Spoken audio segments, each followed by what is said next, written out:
পরশুদিন stroke world stroke day মানে গেল। সেই স্ট্রোক ডে এর প্রতিপাদ্য ছিল বি গ্রেটার দেন স্ট্রোক, অর্থাৎ মানে স্ট্রোকের চেয়ে আমাদের বড় হতে হবে, আমাদের স্ট্রোক সম্পর্কে ভালো মতো জানতে হবে। আপনারা জানেন যে যারা এখানে যারা জুনিয়র যারা জয়েন করেছেন, বিশেষ করে যদি কোনো মেডিকেল স্টুডেন্ট থাকেন, শুরু থেকেই আপনারা স্ট্রোক সেই ফার্স্ট ইয়ার থেকে আপনারা এই শব্দটা শুনবেন, এবং আপনারা ধীরে ধীরে থার্ড ইয়ার থেকে fifth year, final year, post graduation যারা ট্রেনিং করছেন, এফসিপিএস পার্ট অন, এমডি ফেজে, সবাই কিন্তু এই কেস ডিল করতে হয়। স্ট্রোক হচ্ছে সারা বিশ্বে leading cause of the mortality and also disability, অর্থাৎ স্ট্রোকে শুধু মানুষ মরে যায় না, এবং একটা লক্ষ লক্ষ মানুষ কিন্তু প্রতি বছর আমাদের দেশে কিন্তু ডিসএবল হয়ে যায়। সুতরাং এই জন্য আমি এই টপিকসটা এনেছি আজকে। আমি কোনো থিওরিটিক্যাল আলোচনা তেমন করব না। স্ট্রোক কাকে বলে, স্ট্রোক কত প্রকার, এগুলো আপনারা সবাই যারা ডাক্তার হবেন সবাই পড়াশোনা করেন। আমি আজকে সিদ্ধান্ত নিয়েছি যে আপনাদের জাস্ট বিভিন্ন ধরনের স্ট্রোক, মানে আমি যেহেতু বাংলাদেশের একটা শীর্ষস্থানীয় স্ট্রোক ইউনিটে কাজ করছি, আমার মনে হয়েছে যে আমি একদম রিয়েল লাইফ কেসগুলো, অর্থাৎ আমি আজকে প্রত্যেকটা যে কেসগুলো দেখাবো, দ্য কেস সিনারিও গুলো, case series, each and every slide, each and every picture is taken from the word and from my life experience। এবং অনেক পিকচার আছে যার মধ্যে আপনাদের যেগুলো মানে একই একই টাইপের স্ট্রোকের তো বিভিন্ন ধরনের কেস দেখাবো না, একটা একটা করে প্রোটোটাইপ দেখাবো। সুতরাং আমার মনে হয় যারা আমাকে শুনছেন, বিশেষ করে এমবিবিএস শিক্ষার্থী যদি থাকেন এবং এফসিপিএস পার্ট 1 বা পার্ট 2 ট্রেনি যদি থাকেন, তারা অবশ্যই বেনিফিটেড হবেন আমি মনে করি। যাই হোক, কথা না বাড়িয়ে আমি আমার সেশনটা শুরু করতে চাচ্ছি। আর আবারও ধন্যবাদ জানাচ্ছি এসিএমআর একাডেমিকে আমাকে এই সুযোগটা দেওয়ার জন্য। আর আমি চেষ্টা করব জাস্ট আপনাদের ক্লিনিক্যাল রিলেটেড বিষয়গুলো নিয়ে কথা বলার, এবং সেই রিলেটেড কিছু কেস আপনাদের সাথে শেয়ার করার। এবং each and every slide, each and every topics is very very important in every doctor life, that is stroke face করবেন না এমন কোনো ডাক্তার মনে হয় নাই। ইভেন সে যদি গাইনোকোলজিস্ট হন, ইভেন যদি যে কোনো টপিক্সেরই হন, আপনি সাইকিয়াট্রি পড়েন না কেন, আপনাকে স্ট্রোক সম্পর্কে কিন্তু আপনাকে নলেজ রাখতে হবে, এবং সিটি স্ক্যান দেখে আপনাকে একটা ধারণা রাখতে হবে যে না এটা কি ধরনের স্ট্রোক, বা এটা স্ট্রোক যে হতে পারে সেটা আপনার একটু আইডিয়া থাকতে হবে। যাই হোক, আমি আর কথা না বাড়িয়ে আমি একটু স্লাইড শেয়ারে যাব। আমি পুরোটাই আপনাদের জন্য মানে কালেক্ট করেছি যে যাতে আমি আপনারা বেনিফিটেড হন।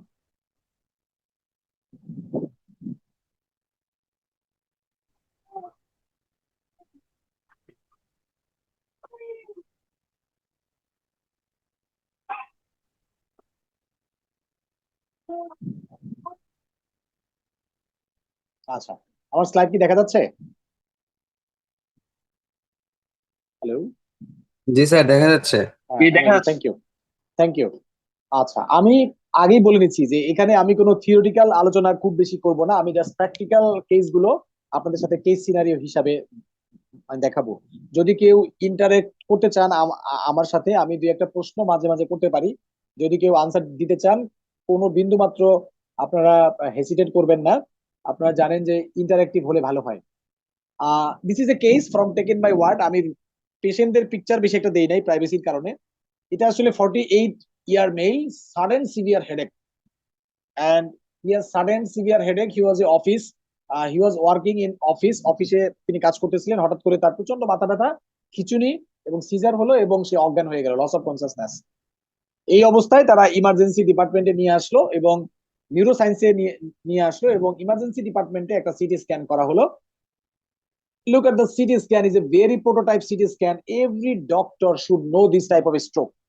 যত ধরনের স্ট্রোক আছে সবচেয়ে ওর্স স্ট্রোক হচ্ছে সাবঅ্যারাকনয়েড হেমোরেজ। অর্থাৎ কেন? কারণ হচ্ছে এই সাবঅ্যারাকনয়েড হেমোরেজের পেশেন্ট হাসতে হাসতে রোগী মরে যায়। রোগী ভাত খাচ্ছে, রোগী হয়তো একটা কাশি দিছে, বা একটু বাথরুমে গেছে, ওয়াশরুমে গেছে, একটা একটু মানে বাথরুমটা কষা হয়েছে, একটু চাপ দিছে, পেশেন্টের মাথার মধ্যে ব্লিডিং হয়ে রোগীগুলো সাডেন কলাপস করে। অর্থাৎ সাবঅ্যারাকনয়েড হেমোরেজ, আপনারা যদি এই ফাইন্ডিংটা যদি দেখেন সিটি স্ক্যানের, each and every doctor, even MBBS পরীক্ষায়ও এই সিটি স্ক্যানটা থাকে। যে অনেক সময় আপনারা দেখছেন যারা এমবিবিএস যারা পরীক্ষা দেন ফাইনাল ইয়ারে, তারাও অনেক সময় ওয়ার্ডে গিয়ে দেখবেন যে এই টাইপের সিটি স্ক্যান, অর্থাৎ there is a non contrast CT scan of the head showing that there is hyperdensity in the along the sylvian fissure.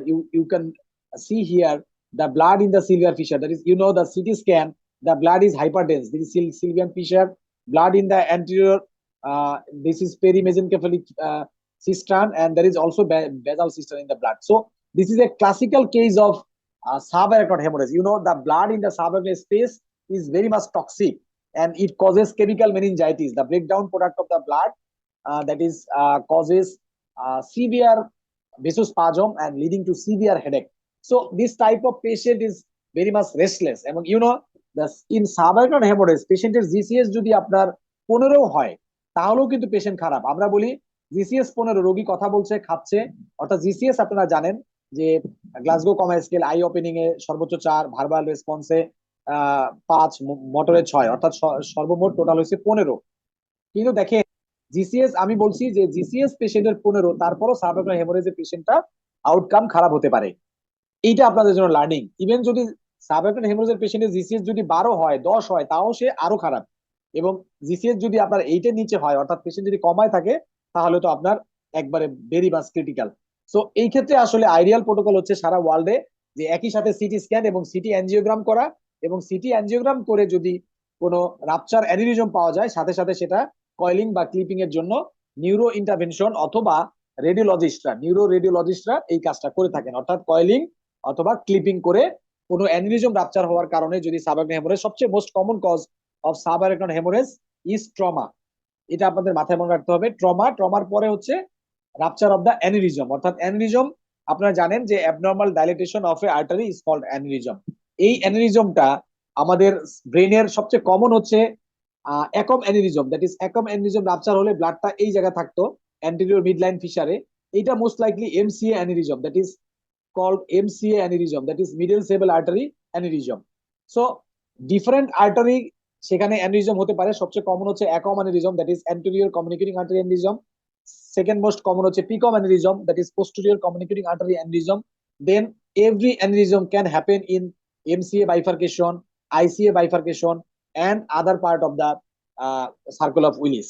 আপনারা জানেন যে সাধারণত বাইফার্কেশন গুলাতে অ্যানিউরিজম বেশি হয়, যেমন আইসিএ ইন্টারনাল ক্যারোটিড আর্টারি যদি বাইফার্কেশন হয়, সেখানে কিন্তু আপনাদের এই অ্যানিউরিজম গুলো ডেভেলপ করে। এবং aneurysm rupture is the cause of আপনার subarachnoid haemorrhage, also cause of the intracranial haemorrhage in case of young patient. Young normotensive পেশেন্টের যদি আপনার সাবআকনোইড হেমোরেজ অথবা আইসিএস হয়, তাহলে একটা কারণ চিন্তা করতে হয় অ্যানিউরিজম রাপচার। আমরা যদি নেক্সট স্লাইডে যাই, so what will you do if a patient with subarachnoid hemorrhage? We usually do immediately CT angiogram. That is, immediately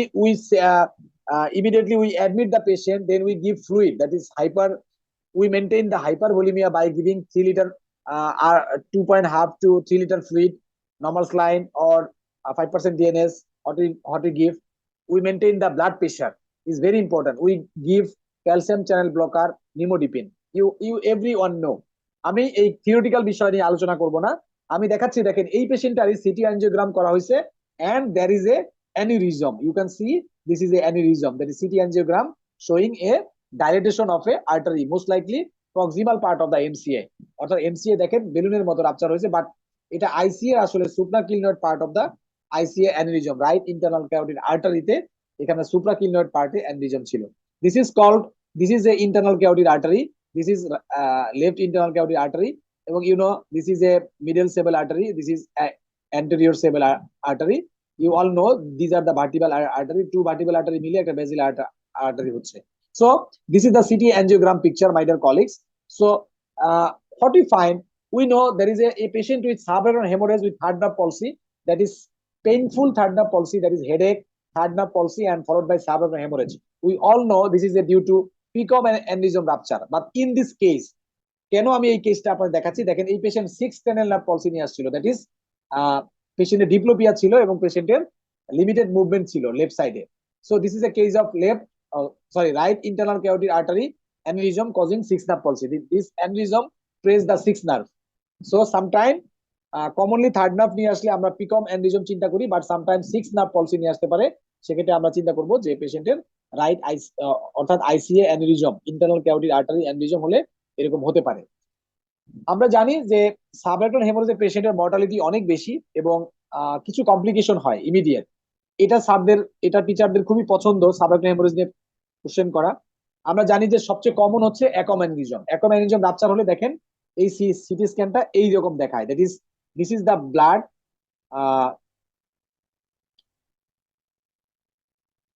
আচ্ছা, অ্যাকোম্যানিজম ব্লিডটা আপনারা দেখতে পাচ্ছেন যে অ্যান্টেরিয়র মিডলাইন ফিশারের পাশে একটা ব্লাড আছে এবং অলসো ইন দা আপনার সিস্টানের ব্লাড আছে। So this is a classical case of ACom aneurysm rupture.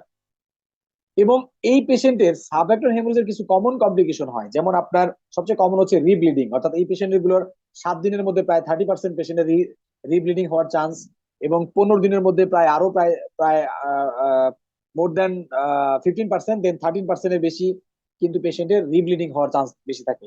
এবং আপনারা জানেন যে রিব্লিডিং হলে কিন্তু তার মর্টালিটি অনেক বেশি, প্রায় 80 to 90% মর্টালিটি। সো আমাদের মেইন টার্গেট থাকে টু প্রিভেন্ট দ্য রিব্লিডিং। অর্থাৎ সাবঅ্যাকুয়ার হেমোরেজের পেশেন্টকে আপনি একটা সিডেটিভ দিবেন, পেশেন্ট যাতে ঘুমায়, পেশেন্ট যাতে কোনো কষা না থাকে, অর্থাৎ পেশেন্ট স্ট্রেস ফ্রি রাখতে হবে। এই জন্য টু প্রিভেন্ট রিব্লিডিং এবং আনটিল কয়েলিং বা ক্লিপিং আপনাকে ব্লাড প্রেশার কন্ট্রোল করতে হবে। This is very important. So আমাদের এই পেশেন্টটা দেখেন, এই সিটি স্ক্যানে কিন্তু পেশেন্টের হাইড্রোক্যাফালাস ডেভেলপ করছে, অর্থাৎ এই সিটি স্ক্যানের পেশেন্টের হয়তোবা জিসিএস ছিল 8 বা 7 বা 6, তারও কম। অর্থাৎ পেশেন্টের হাইড্রোক্যাফালাস ডেভেলপ করলে পেশেন্ট ডাউন হয়ে যায় এবং পেশেন্টের প্লান্টার বাইলেটার এক্সটেনশন হয়। সামটাইম পেশেন্ট জিসিএস হয়তোবা 15 ছিল, সেটা কমে গিয়ে পেশেন্টের জিসিএস হয়ে যায় 10 বা ধরেন 8, মানে জিসিএস ফল করে। যখনই সাবঅ্যাকুয়ার হেমোরেজ ইজ কমপ্লিকেটেড বাই হাইড্রোক্যাফালাস, তার মানে পেশেন্টের প্রগনোসিস কিন্তু খারাপ, অর্থাৎ পুয়ার প্রগনোসিস। আমি বাংলা ইংলিশ মিলাই বলছি যাতে আপনাদের সুবিধার জন্য, যেহেতু আমি মনে করছি যে আপনারা জুনিয়ররা জয়েন করছেন। So what are the hot question you will be asked in the OSPE exam or in the MCPS exam, MCPS viva? That is the tell me 4 complication of this patient. That is number 1, rebleeding. Number 2, acute hydrocephalus. That means sudden development of patient doom বা disoriented, confused, then loss of consciousness. Then development of convulsion বা seizure. Seizure is a complication of subarachnoid hemorrhage. Subarachnoid hemorrhage sometimes come with vomiting and seizure. So seizure is a complication, and hyponatremia is a very common in case of subarachnoid hemorrhage. আচ্ছা, এখন আমাকে কেউ কি বলতে পারবেন যে সাবআরাকনয়েড হেমোরেজে হাইপোনাট্রিমিয়া কেন হয়? Is there anyone? সিয়াদ হয় স্যার। সিয়াদ, হ্যাঁ, আমরা ভেরি গুড। কে বলছে, নাম কি doctor? Sir Faisal Rana. Doctor Faisal, very good. SIADH আমরা সবাই জানি, বাট এখন আসলে চেঞ্জ হয়েছে এই ভিউটা। এখন বলা হয় সেরেব্রাল সল্ট ওয়াস্টিং সিনড্রোম। হ্যাঁ, cerebral salt wasting disease, this is the most common cause of hyponatraemia in case of আপনার সাবআরাকনয়েড হেমোরেজ। 1 নম্বরে বলবেন সেরেব্রাল সিএসডব্লিউ, হ্যাঁ, সেরেব্রাল সল্ট ওয়াস্টিং। দেন 2 নম্বরে বলবেন সিয়াদ। 3 নাম্বার হচ্ছে ডাইলুশনাল, দ্যাট ইজ আমরা তো পেশেন্টকে ওভার হাইড্রেশন করছি, অর্থাৎ পেশেন্টকে আমরা 3 লিটার ফ্লুইড দিচ্ছি। পেশেন্টকে আমরা জানি যে হাইপারটেনশন, একটু হাইপার ভলিউমিয়া মেনটেন করতে হয় টু প্রিভেন্ট ভেসোস্পাজম। অর্থাৎ আমরা জানি পেশেন্টের সাবআরাকনয়েড হেমোরেজ হওয়ার 3 দিন বা 4 দিন পরে পেশেন্টের ব্লাড প্রোডাক্ট গুলো যখন সাবআরাকনয়েড স্পেসে আসে, সেখানে অনেক ব্লাড ভেসেল থাকে, সেগুলো কিন্তু ভেসোস্পাজম হয়। দেখা যায় যে পেশেন্ট ভালোই ছিল, 3 দিন 4 দিন পরে পেশেন্টের মাথা ব্যথা, পেশেন্টের হয়তো বা ডান পাশ প্যারালাইসিস বা বাম পাশ প্যারালাইসিস।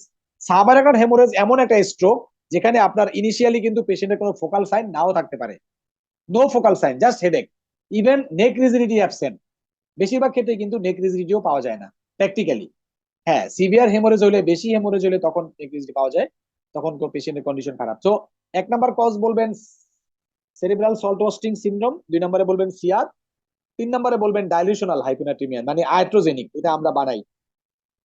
ঠিক আছে, এখন how will you differentiate between CSW and SIADH? কেউ বলতে পারবেন আমরা কিভাবে বুঝবো যে এটা সিয়াদের কারণে হয়েছে নাকি আপনার সিএসডব্লিউ কারণে হয়েছে? কিভাবে বোঝা যাবে ক্লিনিক্যালি এবং বায়োকেমিক্যালি? কেউ বলতে পারবেন? Is there anyone? এটা কিন্তু প্র্যাকটিক্যাল কোশ্চেন। হ্যাঁ, হ্যালো ডক্টর ফয়সাল, বলতে পারবেন? ওকে, সো আমি বলে দিচ্ছি cerebral salt hypovolemic wasting adjective. হ্যাঁ, বলেন বলেন। স্যার সেরেব্রাল সল্ট ওয়াস্টিং থাকলে পেশেন্ট হাইপোভলিমিক থাকতে পারে, আর সিআরএ তো স্যার নর্মালি ইভলিমিক বা মানে স্যার নর্মোভলিমিক থাকতে পারে পেশেন্ট। এক্স্যাক্টলি, মানে পেশেন্টের ডিহাইড্রেশন থাকতে পারে সিএসডব্লিউ তে, তাই তো? কারণ পেশেন্টের কিডনি দিয়ে ইউরিন মানে ফ্লুইড এবং সল্ট দুইটাই মানে লস হবে, তাই তো?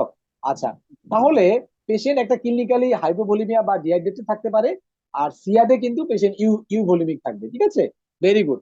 আর বায়োকেমিক্যালি কিভাবে করবেন? ইউরিনারি ইলেক্ট্রোলাইট করি আমরা, সেরাম অসমোলারিটি করি, ইউরিন অসমোলারিটি দেখি এবং ইউরিনারি ইলেক্ট্রোলাইট করি। দেখেন সিএসডব্লিউ তে আপনার সল্ট ওয়াস্টিং হচ্ছে, তার মানে ইউরিনারি ইলেক্ট্রোলাইট করলে আপনি সোডিয়াম বেশি পাবেন, তাই না? আর সিয়াদে সোডিয়াম কম পাবেন। আরেকটা হচ্ছে পেশেন্টের ইউরিয়া ক্রিয়াটিনিন লেভেল কিন্তু আপনার সিয়াদে কিন্তু কমে যাবে এবং সিএসডব্লিউ তে কিন্তু বেড়ে যাবে, তাই না? অথবা বার্ন, ইউরিয়া বার্ন, যেটা ব্লাড ইউরিয়া নাইট্রোজেন, ঠিক আছে? আচ্ছা, এটা গেল থিওরিটিক্যাল কোশ্চেন, আমি বলবো না, তবে আপনারা মনে রাখবেন যে causes of hyponatraemia in সাবঅ্যাকুয়াস haemorrhage. দেখেন দেখেন, next case, 50-year lady, 1 month back she has subacute hemorrhage, now right side hemiparesis aphasia. What will happen? You will do a repeat CT scan. একটা 50 বছরের মহিলা, 1 মাস আগে সাবঅ্যাকুয়াস হেমোরেজ ছিল, আপনি treatment করছেন, conservative treatment দিয়ে ছাড়ছেন, সে কয়েলিং বা ক্লিপিং করে নাই, এখন আসছে সে অ্যাফাসিয়া এবং রাইট সাইডের হেমিপ্যারেসিস। What is happening?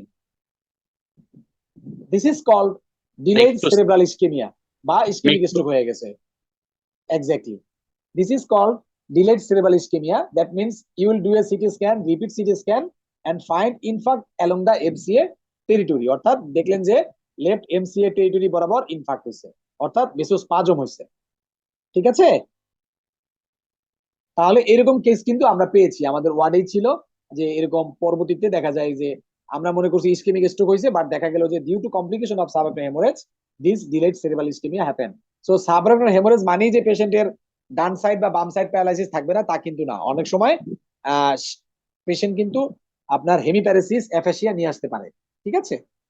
আচ্ছা, তাহলে একই স্ট্রোকে দেখেন কত ধরনের প্রেজেন্টেশন।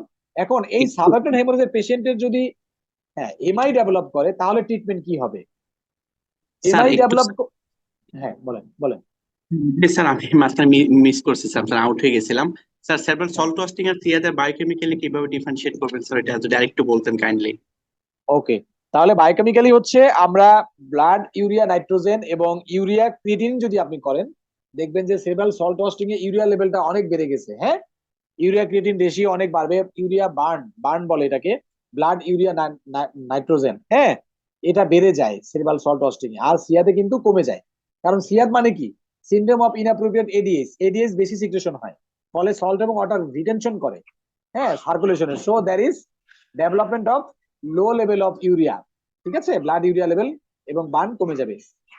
Are you clear? আচ্ছা, এখন দেখেন নেক্সট কোশ্চেন হচ্ছে, এই সাবঅ্যাকুয়াস হেমোরেজের পেশেন্ট যদি এমআই ডেভেলপ করে, তাহলে ট্রিটমেন্ট কি হবে? আপনি তো থ্রোম্বোলাইসিস করতে পারবেন না, আপনি ক্লেক্সান দিতে পারবেন না। যদি আপনি এসটি এলিভেশন এমআই হয়, আপনি কি করবেন? থ্রোম্বোলাইসিস করবেন, মানে অ্যালটিপ্লেস দিবেন, তাই না?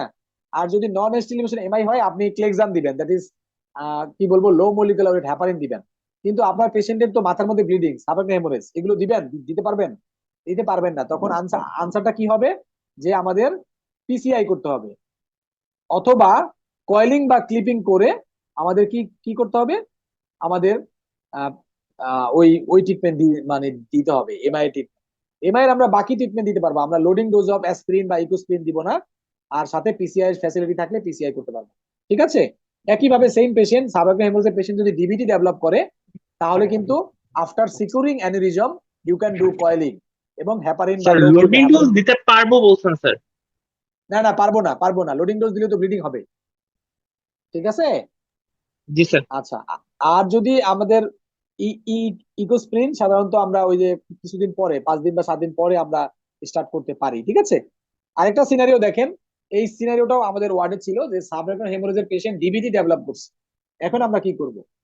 আসলে আগে কয়েলিং করতে হবে, যদি সম্ভব হয় কয়েলিং বা ক্লিপিং, দেন আপনি পেশেন্টকে অ্যান্টিকোয়াগুলেন্ট দিতে পারেন ডিবিটির জন্য। কিন্তু যদি কয়েলিং বা ক্লিপিং না করা থাকে, সেক্ষেত্রে ইনফিরিয়র ভেনাকেবল ফিল্টার একটা অপশন আপনার, এটুকু অনেক সময় জিজ্ঞেস করে। আচ্ছা, this is a classical CT scan of A 60-year male patient with chronic hypertension, long term hypertensive patient for 10 years, now development of this type of hemorrhage. You know, this is the very common site of hemorrhage of hypertensive bleed. স্যাররা প্রায় এই কোশ্চেনটা ধরে যে হাইপারটেনশনের সবচেয়ে common side হচ্ছে পুটামেনিয়াল haemorrhage. Putamen, এটাকে বলা হয় পুটামেন। অর্থাৎ আপনারা জানেন বেজাল গ্যাংলিয়ার কতগুলো পার্ট আছে, সেটার একটা গুরুত্বপূর্ণ পার্ট হচ্ছে পুটামেন। এই পুটামেন হেমোরেজ বা গ্যাংলিওথ্যালামিক হেমোরেজ হচ্ছে most common site of hypertensive bleed. এটা আপনারা সবাই জানেন। এখন প্রশ্ন হচ্ছে যারা জুনিয়র, যারা ট্রেনি আছেন, যারা ইন্টার্ন ডক্টর বা যারা পোস্ট গ্রাজুয়েশন ট্রেনিং করছেন, তাদেরকে স্যাররা জিজ্ঞেস করবে what are the common sites of hypertensive bleed. Number 1 putamen অর্থাৎ অথবা বেজাল গ্যাংলিয়া বা thalamus, gangliothalamic region. Number 2 pontine haemorrhage অথবা ব্রেনস্টেম, ঠিক আছে। নাম্বার 3 সেরেবেলাম বলবেন। 4 নম্বরে বলবেন লোবার ব্লিডিং, অর্থাৎ এই বিভিন্ন লোবে হবে, অর্থাৎ এই ফ্রন্টাল লোবে হইতে পারে, আপনার টেম্পোরাল লোবে হইতে পারে, তারপর অক্সিপিটাল লোবে হতে পারে, অর্থাৎ লোবার ব্লিডিং, ঠিক আছে।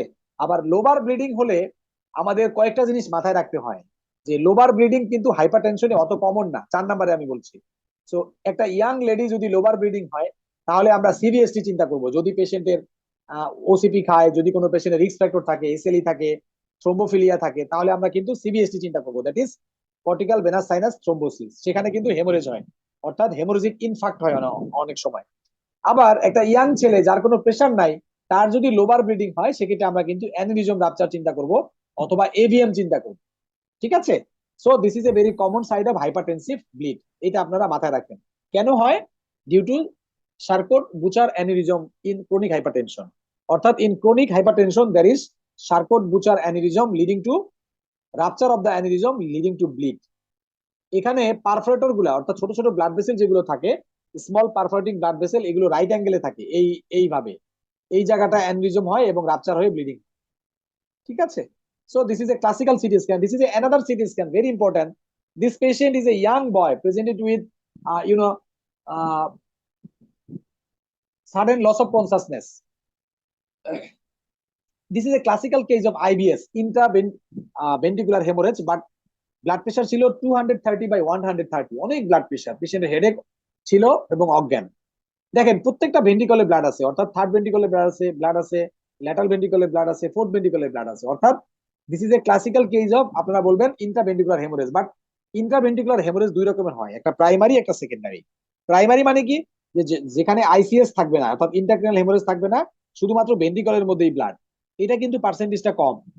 বেশিরভাগ ক্ষেত্রেই কিন্তু আইসিএস মানে যে অন্য কোনো জায়গায় ব্লিডিং হয় সেটা কিন্তু আপনার ইন্ট্রাক্রেনিয়াল মানে ভেন্ট্রিকুলার এক্সটেনশন হয়, আমরা যেটাকে বলি ভেন্ট্রিকুলার এক্সটেনশন, ঠিক আছে। তো এইটা দেখেন, এটা প্রাথমিকভাবে দেখে মনে হবে যে এটা বুঝি আইবিএস, প্রাইমারি আইবিএস, কিন্তু আপনি যদি ভালোভাবে খেয়াল করেন দেখবেন ব্লাডটা আসলে থ্যালামাস থেকে আসছে, অর্থাৎ thalamic bleed leading to the মানে ভেন্ট্রিকুলার এক্সটেনশন হয়েছে, কারণ থ্যালামাস ভেন্ট্রিকুলারের খুবই কাছাকাছি থাকে। সুতরাং আমি বলতে চাচ্ছি যে প্রাইমারি আইবিএস এর প্রায় 50% কজ আসলে সেকেন্ডারি, মানে পেশেন্টের হয়তো বা গ্যাংলিওথ্যালামিক রিজনে কোনো ব্লিডিং হয়েছে, সেটা আপনার ভেন্ট্রিকলে এক্সটেনশন হয়েছে, অথবা স্যার এটা স্যার কোন স্লাইডটার মাধ্যমে স্যার থ্যালামাস থেকে দিকটা আসছে, হ্যাঁ এটা ভেরি একটু গুড। এইটা মার্ক আপনি করে দেখান। দেখেন যদি, হ্যাঁ এটা খুবই ক্লোজলি দেখতে হবে। এইখানে যদি আপনি একটু দেখতে পারেন, আমি দেখাচ্ছি, এটা খুব ভালো মতো দেখতে হবে, নাহলে আদারওয়াইজ এটা মনে হবে যে এটা বুঝি প্রাইমারি আইবিএস। হ্যাঁ, এটা মনে হবে যে এটা প্রাইমারি আইবিএস। এই জায়গাটায় যদি খেয়াল করেন, এই স্লাইডটাতে একটু ভালো মতো খেয়াল করতে হবে। এইটা যদি আরো খেয়াল করেন, দিস ইজ এ গ্যাংলিওথ্যালামিক হেমোরেজ, মানে যেটা প্রোট্রুড করছে ইন্ট্রাভেন্ট্রিকুলার হেমোরেজে। সুতরাং এগুলো খুব ভালো মতো খেয়াল করতে হবে। এবং ভেরি ইন্টারেস্টিং আপনাদের জানার জন্য যে আইবিএস এর প্রায় যদি প্রাইমারি আইবিএস ও মনে হয়, সেটার 50% আসলে সেকেন্ডারি। সিটি অ্যাঞ্জিওগ্রাম করলে দেখা যায় যে কোনো একটা অ্যানিউরিজম বা এভিএম রাপচার হয়েছে, যার ফলে সেটা ইন্ট্রাভেন্ট্রিকুলার হেমোরেজ হয়েছে। Remember, vasculitis due to SLE এবং PAN causes primary intraventricular haemorrhage and sometime choroid plexus papilloma, অর্থাৎ এই ভেন্ট্রিকলের মধ্যে যে করয়েড প্লেক্সাস থাকে সেখানে প্যাপিলোমা বা কার্সিনোমা হয়, এটার কারণেও কিন্তু ইন্ট্রাভেন্ট্রিকুলার হেমোরেজ হয়। Hypertension is a cause of intraventricular haemorrhage. But যে কোনো কারণে যদি আইসিএস হয়, ধরেন আপনার এইখানে ব্লিডিং হয়েছে, এটা ভেন্ট্রিকলে চলে গেছে, এইখানে সাবআরকনাল স্পেস ব্লিডিং হয়েছে, ভেন্ট্রিকলে চলে আসছে, this are the cause secondary ventricular extension বা সেকেন্ডারি আইবিএস। সেকেন্ডারি আইবিএস হচ্ছে সবচেয়ে বেশি কমন। আমরা প্রাইমারি আইবিএস হোক, সেকেন্ডারি আইবিএস হোক, এরকম হলে পেশেন্টের জিসিএস যদি মোটামুটি ভালো থাকে 6 মানে 8-এর উপরে থাকে, আমরা সাধারণত সার্জারিতে নিউরো সার্জারিতে কল দেই।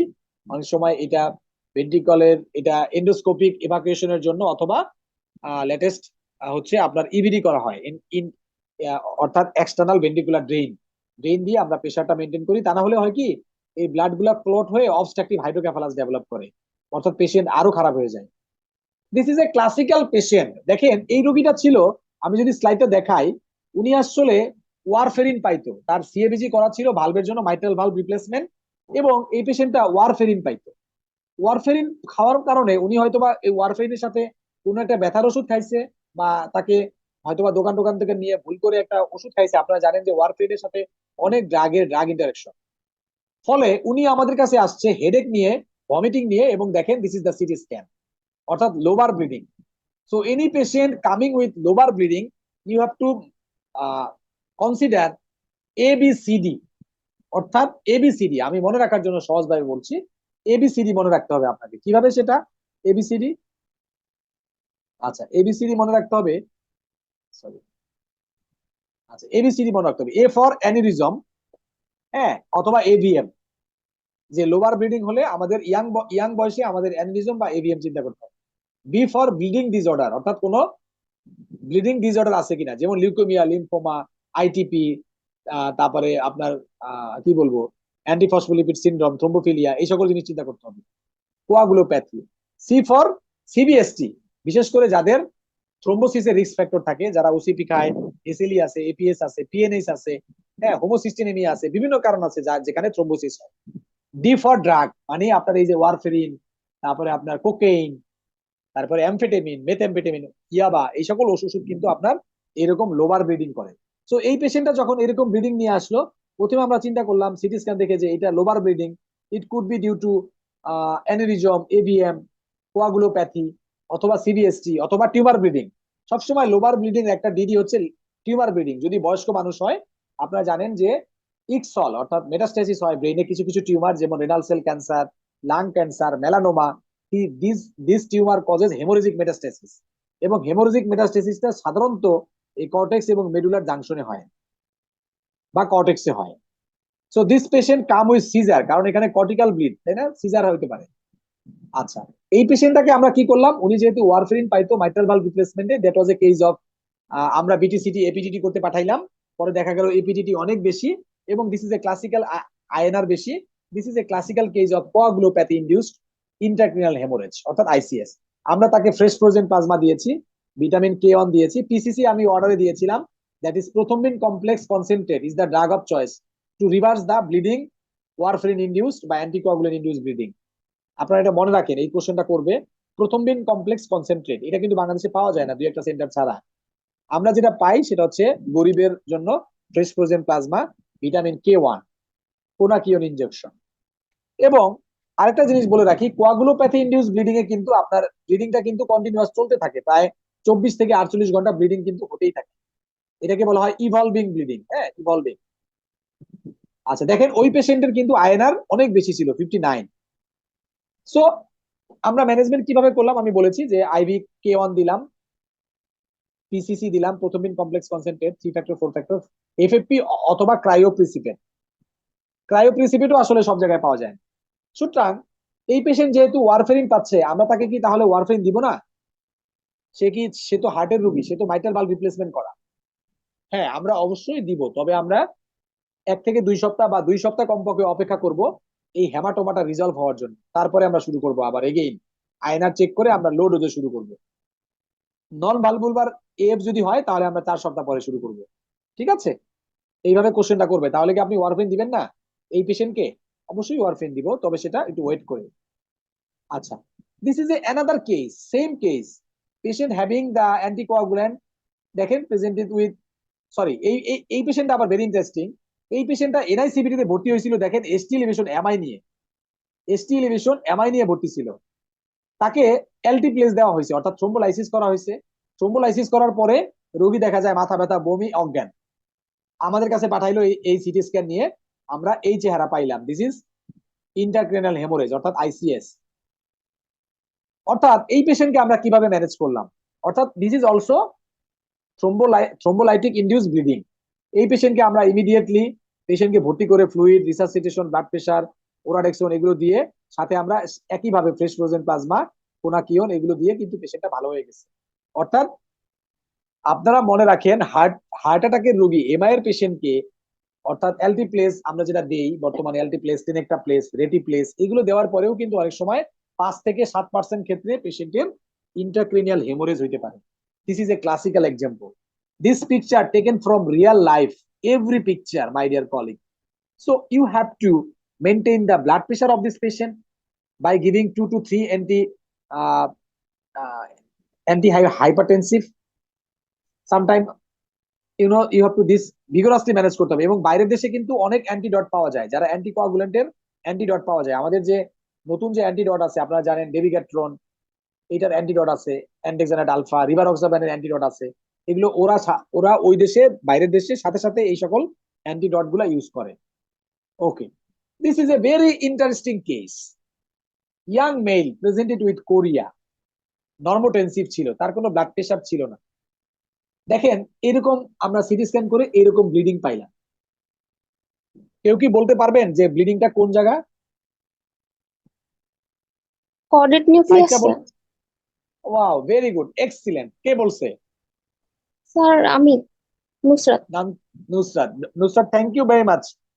দ্য পেশেন্ট, দেখেন আপনি একটা অবাক হবেন না যে একটা পেশেন্ট মুভমেন্ট ডিসঅর্ডার নিয়ে আসছে Korea, you are doing a CT scan, you find the bleeding in the caudate nucleus, because Korea হচ্ছে caudate nucleus origin। আপনারা পার্কিনসনসে পড়ছেন, পার্কিনসন ডিজিজে, যে আপনার caudate nucleus ইনভলভমেন্ট হওয়ার কারণে কিন্তু অনেক সময় কোরিয়া হয়, বা যে কোনো কারণে স্ট্রোক যদি হয়, অর্থাৎ caudate nucleus-এ যদি ইনফাক্ট হয় বা আপনার হেমোরেজ হয়, অনেক সময় একটা প্রেজেন্টেশন হচ্ছে কোরিয়া হয়।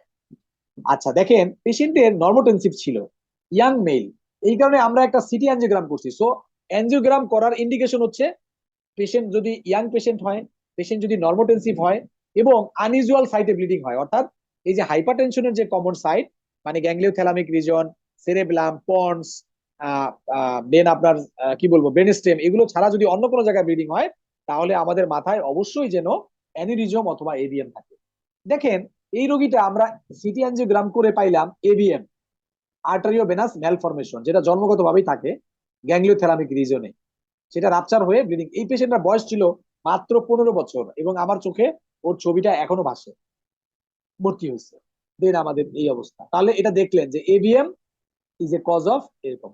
এবং দা এভিএম কিন্তু অনেক ভাবে প্রেজেন্ট করতে পারে। সামটাইম মাইগ্রেন, অনেক মেয়েরা মাইগ্রেন নিয়ে আসে, অনেক মাইগ্রেন বলে চালাই দেয়, ব্যথা রেসপন্স করে না, মাইগ্রেনে ওষুধ দেয়, ভালো হয় না, আলটিমেটলি এমআরআই করলে দেখা যায় এভিএম পাওয়া যায়।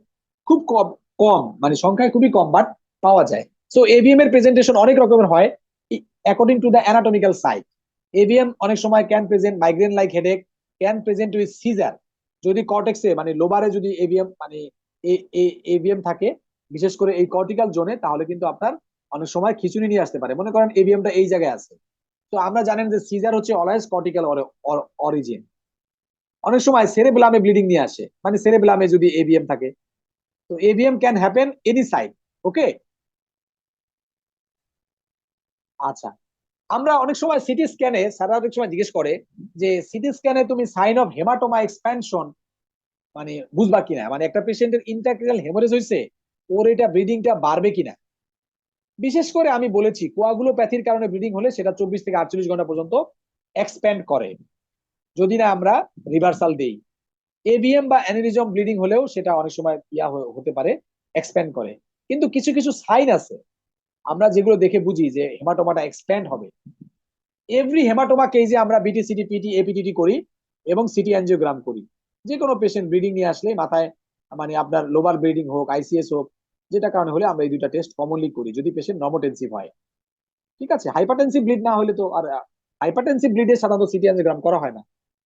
আচ্ছা, দেখেন সাইন অফ হেমাটোমা এক্সপ্যানশন, একটা হচ্ছে পেশেন্টের ব্ল্যাক হোল সাইন। দেখবেন হেমোরেজের মধ্যে, আমি দেখাবো পরবর্তী স্লাইডে, হেমোরেজের মধ্যে আপনার দেখবেন কালো কালো ব্ল্যাক হোল, ব্লেন্ড সাইন।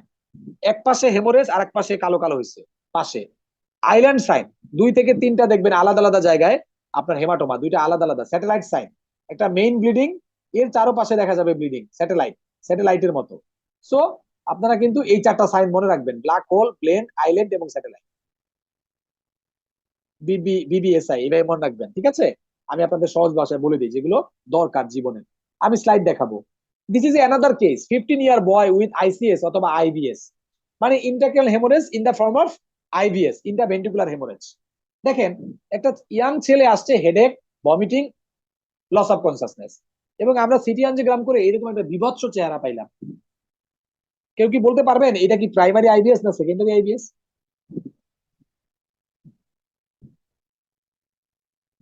কেউ কি বলতে পারবেন? Secondary, very good. This is haemorrhage in the gangliothalamic region, right? Then extend to the ventricle.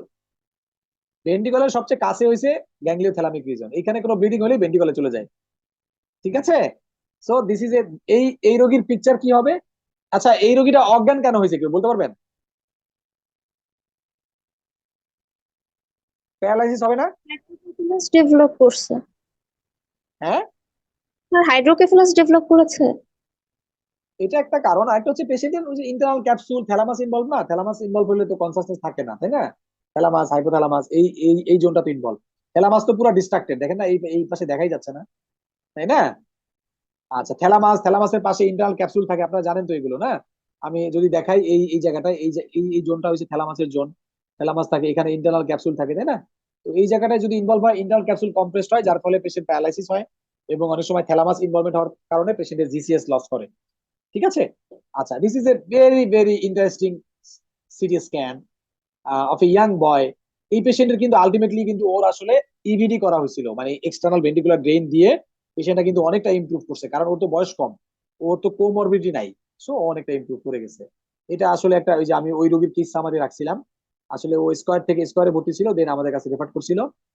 এটা একটা এই পেশেন্টের ইভিডি ড্রেন দেওয়া ছিল, ঠিক আছে? আচ্ছা,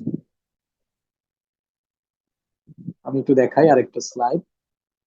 দিস ইজ অ্যানাদার ওই সেম কেস। দেখেন, এই পেশেন্টে কিন্তু এন্ডোস্কোপিক এভাকুয়েশন করা হয়েছিল, মানে এই জায়গাটা দেখেন স্কাল নাই ওর, কিন্তু মানে স্কাল এই জায়গাটা ওপেন করে ওর এখান থেকে ব্লাড কিন্তু হেমাটোমা এভাকুয়েশন করা হয়েছিল, অর্থাৎ এভাকুয়েশন অফ দ্য ব্লাড।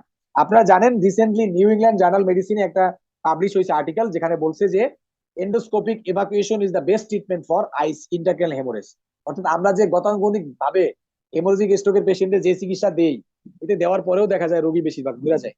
আসলে আমাদের মানে বড় হেমোরেজ হলে কিন্তু রোগী বাঁচে না, কিন্তু ওরা এখন বলছে যে এন্ডোস্কোপিক যদি আমরা এভাকুয়েশন করতে পারি, তাহলে কিন্তু পেশেন্টের সার্ভাইভাল রেটটা অনেক বেড়ে যাবে, এবং এই বাচ্চার ক্ষেত্রে তাই করা হয়েছিল। ভেরি ভেরি ইন্টারেস্টিং না? দেখছেন কত ব্লাড বের করে ফেলছে, এবং পেশেন্টের প্রেশার রিলিভ করার জন্য কিন্তু ব্যবস্থা হয়ে গেছে। অর্থাৎ দেখেন, পেশেন্টের কিন্তু এই জায়গায় কিন্তু বোনস নাই, লেখা থাকে না আমার এখানে চাপ দিবেন না, হাড় নাই, এরকম। আপনাকে সিটি স্ক্যান দেখতে পাচ্ছেন?